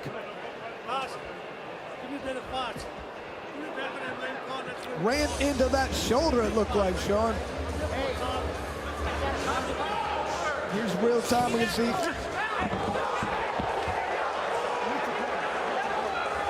You don't see too many shoulder knockouts, Sean, but there was one right there. Chris, I think when you were in Pancrase against Minowa, he was probably trying to throw shoulder strikes along with those headbutts. Shoulders, headbutts, anything, didn't matter there. You can throw knees to the head. That's not what we're doing here, though. That was something you don't see too often, but man, I mean, Krejci was just in a lot of problems right there. He continued to fall down. He was not able to get his feet underneath him. He was throwing wild punches, knocking him off balance the entire time. That's why he kept hitting the ground. Slight abrasion over the right eye of Tommy Stratum. Josh Krejci cut in round number 1. That is a most unusual knockout. Again, Stratum was trying to throw that entry left hook. Didn't fully land with the left hook, fully landed with the left shoulder. That proved to be the knockout shot. Like I said, Stratum did a great job of fighting a very awkward guy in Krejci. The way he was fighting is difficult to fight, difficult to defend against because they're throwing these wild punches. You have to stay very technical right there, and that's exactly what he's trying to be, as technical as possible, wait for the right time, throwing his punches.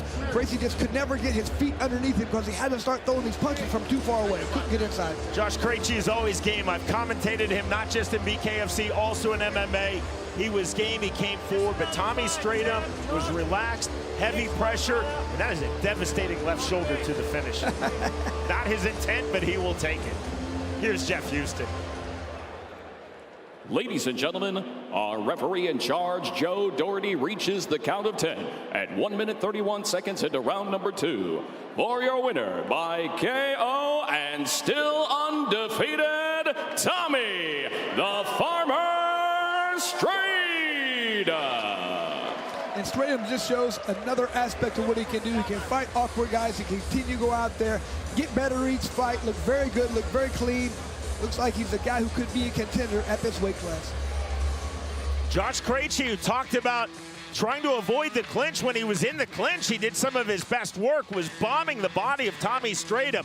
Stratum, though, controlled the range, landed hard shots, and that is the end of the fight.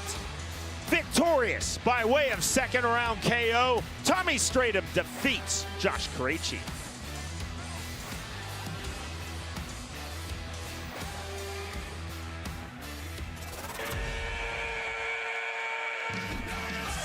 Welcome to the new BKFC app. Get monthly BKFC events for $7.99. People that are missing it are missing out big time. Enjoy our all-new library of content, including behind-the-scenes access, exclusive BKFC original series, and additional live bare-knuckle fights from around the globe. Knuckle up with the new BKFC app, only $7.99 per month. Let's go! Tonight only, you'll receive a free gift with any purchase of $25 or more at bareknuckleshop.com. Check out the huge selection of merch to choose from, with sizes and styles for everyone. You can place your order now at bareknuckleshop.com. And again, a reminder, if you spend $25 or more, you'll receive a free gift. So knuckle up at bareknuckleshop.com. Under 15 minutes from the start of our main card, it's BKFC 43.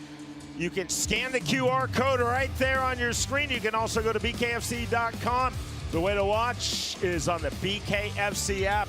Tonight, we are live at Liberty First Credit Union Arena in Omaha, Nebraska. On the BKFC app, as well as at bkfc.com, you can see our upcoming schedule, and you can see our man, Brian Sosha. That's from his kayfabe days when he was a pro wrestler. It is the Bare Knuckles Show starring Brian Sosha. Special guest this week, Chris Lights Out Lytle. It was a great show, Sean. Like to do that. Just tell what's going on with the bare knuckle world. I absolutely love it. Now, that photo was not a work. I think that was really Soch when he was pro wrestling. I hope not. My God, it was terrible. Chris, this is a really intriguing card. We've talked about our main, we've talked about our co-main. There's some interesting mid-card bouts. At the women's 125 weight class, the French-Canadian from Quebec City, Jade Wong versus Taylor Starling. Really intriguing. Man, these two girls come to bring it every time. This is going to be a fun fight. There was a lot of fights on this card that I was like, I'm excited about that one, and that one, and that. And there's about 5 of them I thought could have been fight of the night, and this is definitely one of them. These girls come to bang. They put on great shows. I think they always steal the card, steal a show, and then always go for fight of the night. So this is going to be a good one. I don't know who's going to win, but whoever wins is going to set themselves up to be right in title contention. Also on the mid-card at 165 pounds, Carlos Trinidad-Snake. 3-0 in BKFC. I've known him. I started commentating him when he was an AMI in MMA for Victory.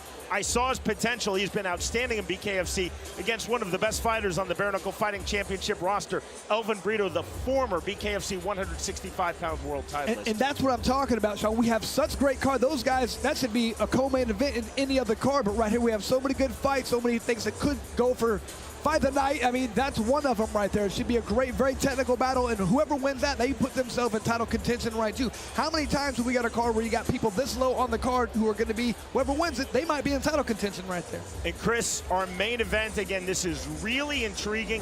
Both fighters enter 3-0 in Bare Knuckle Fighting Championship. Houston Alexander, a UFC and Bellator veteran, versus the South African Jimmie Smith.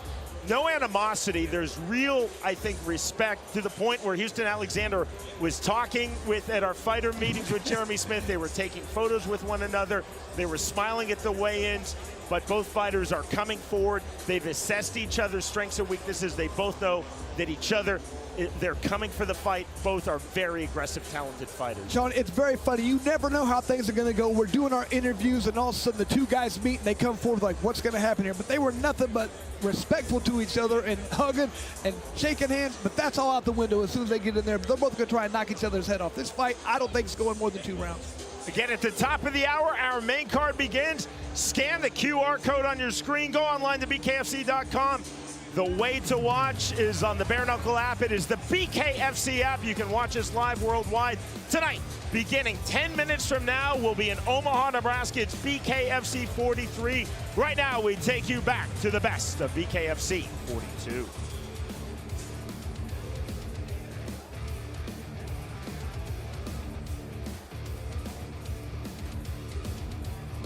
Right back is Marr. Marr in the left hand, right hand.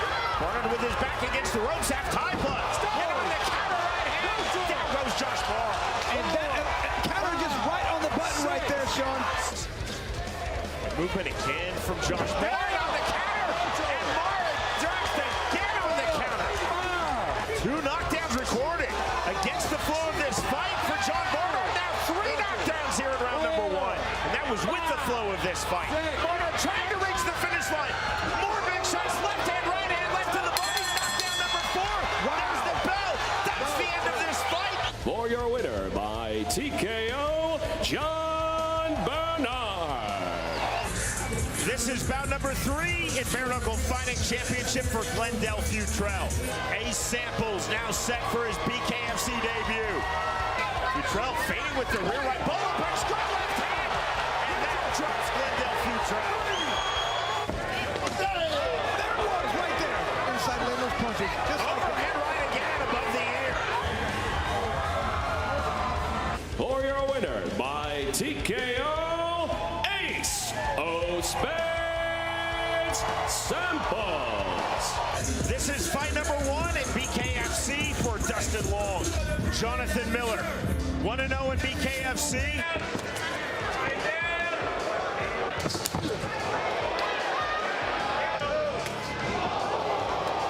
Entry now for Dustin Long. Right. Counter right hand, another big right hand. More big shots. And down goes Dustin Long. And let's see if Long gets up. He looks very hurt right now. 6. For your winner by TKO and still undefeated, Jonathan Big Baby Miller. This is bout number 2 in BKFC for Cody Sheevy. This is the BKFC debut for Cole Farrell. He's either going to decide if he wants to play offense or defense at the start of this fight. It's clear Cole Farrell's playing offense. Big swings right back from Cody Sheevy. Big swings, the right hand over the air, and that drops Cody Sheevy. Big right hand again on the entry for Cole Farrell. Farrell to the body. More big shots. Counter left hand from Sheevy, covering up, taking huge body shots, and that is knockdown number 2. Farrell right hand again on the entry. More big shots. Farrell trying to finish before the bell. Fair right hand, there is the bell, and that is ruled a knockdown by referee Jason Collins. Here comes the count. Counter right hands. Sheevy landing with his back against the red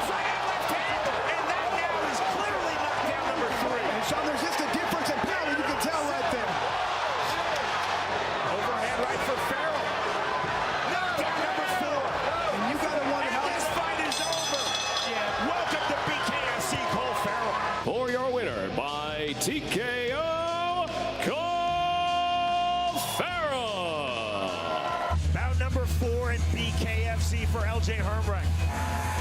This is bout number 2 in Bare Knuckle Fighting Championship for Truckett Carson. Carson trying to snatch the half-tie club. Carson to the body. Hermreich resetting it. Down goes LJ Hermreich. Knockdown number 2. That was just a nice, clean, straight right hand. For your winner by TKO, the Carolina Game Dog, Truken Carson. Wade Johnson enters 1-0 in BKFC. Dustin Pegg set for bout number 3 in BKFC. Blood down the face of Dustin Pegg. Good left hand, and that drops Dustin Pegg. Left hand, uppercut, big right hand. We're at 1 knockdown apiece. There's the check left hook, right hand. Now 2-1 for knockdowns in favor of Dustin Pegg. A hand from Pegg. Johnson coming forward with the right hand, left hand, counter right hand. That is the 3rd knockdown of round 2. For your winner by TKO, Dustin, the Disciple Pegg. Set for bout number 4 in Bare Knuckle Fighting Championship. 1-0 in BKFC. He's a veteran of 13 pro MMA bouts. There's the entry, right hand, good left hand, right hand. And right, half-tie club now snapped by Brandon Bushaw.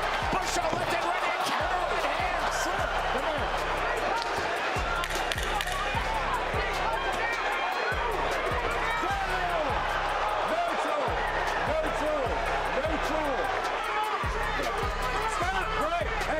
Hey, time.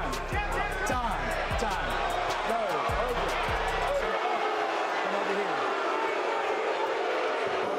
This fight is declared no contest. Brandon Allen set for fight number 4 in BKFC. Absolutely no nonsense entrance for Trevor Loken. 1-0 in BKFC. Overhand right from Allen. Left hook from Allen. Right hand counter and left hand. And down goes Trevor Loken, and we are done. A 1-punch knockout win for Brandon Allen. For your winner by KO, Brandon Superman Allen. This is the Bare Knuckle Fighting Championship debut for Sidney Smith. Andy win undefeated in BKFC. It's check left hook. Smith stepping in with the right counter right hand from Andy. Overhand right, and that is a knockdown. Sidney Sundance Smith. This is bout number 2 in BKFC for Cody Jenkins. Keith Richardson, 1-0 in BKFC. Fully land to the inside, left hand, big shots on the inside. Richardson to the body, to the head, big shots, knockdown number 1.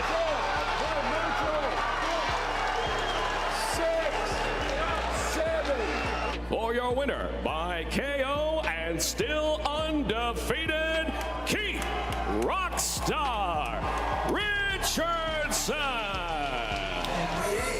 Blake Lacaz set for bout number 3 in BKFC. Dakota Cochrane, 2-0 in BKFC. It's remaining round number 1. Left hand, and that is knockdown number 1 on the left hook. Cochrane said he wanted a rugged fight, making this rugged from the waist edge. Big shots on the inside from Dakota Cochrane. And down goes Blake Lacaz. For your winner by KO and still undefeated, Doug Cold Red Coltrane. This is bout number 4 promotionally in BKFC for Good John. Tony Soto, 4-0 in BKFC. The duck under into the clinch. Half-time club snap by Tony Soto. On the overhand right, left hand. Left hand on the inside. Good John is cut. Soto to the body. Good John to the body. Counter on the left hand. Fast hands on that exchange from Soto. The creativity. Both fighters. Good right hand from Good John. walking forward. Good left hand, right hand. The jump tuck under right hand, right to the body, left hook, right back. Big hook to the body, counter left hook from Soto. Out jab the jab, right back, right hand. Good left hand out from Soto. And still undefeated, Tony Loco Soto.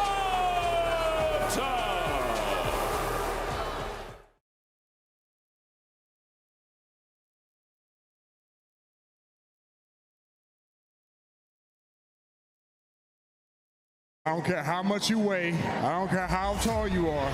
Down goes Jeremy Pitbull. Big left hand, and down goes Leo Valdivia. Left hand on the inside from Smith, and down goes Davian Green. Sheer shots, left hand goes on turning, and that is it. Now peace out, the count of 10. Bare Knuckle Fighting Championship is live from the gateway to the west, Omaha, Nebraska, inside Liberty First Credit Union Arena. This is BKFC 43, the assassin versus the Pitbull, and it starts right now.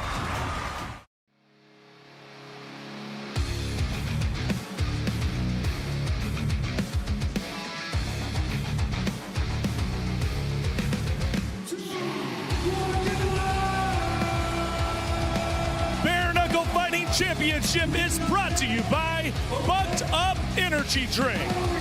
We are in Omaha, Nebraska, and in about a month, the best colleges in the nation will be scoring wins with a baseball bat. Well, we don't need a bat here, only fists. BKFC 43 is on the air. We are live now with our main card. Former champion Elvin Brito battling undefeated Carlos Trinidad-Snake. And how about our feature bout? Jimmie Rivera returns against the highly touted debut, Bekhzod Usmonov. Co-main event is bananas. Perennial badass Noah Cutter leaves it all in the ring each fight. This time he takes on Omaha's own slugger, Dakota Cochrane. And in the main event, undefeated powerhouses collide as South Africa's Jeremy Pitbull Smith as he toes the line against 51-year-old ageless wonder Houston Alexander. We are in the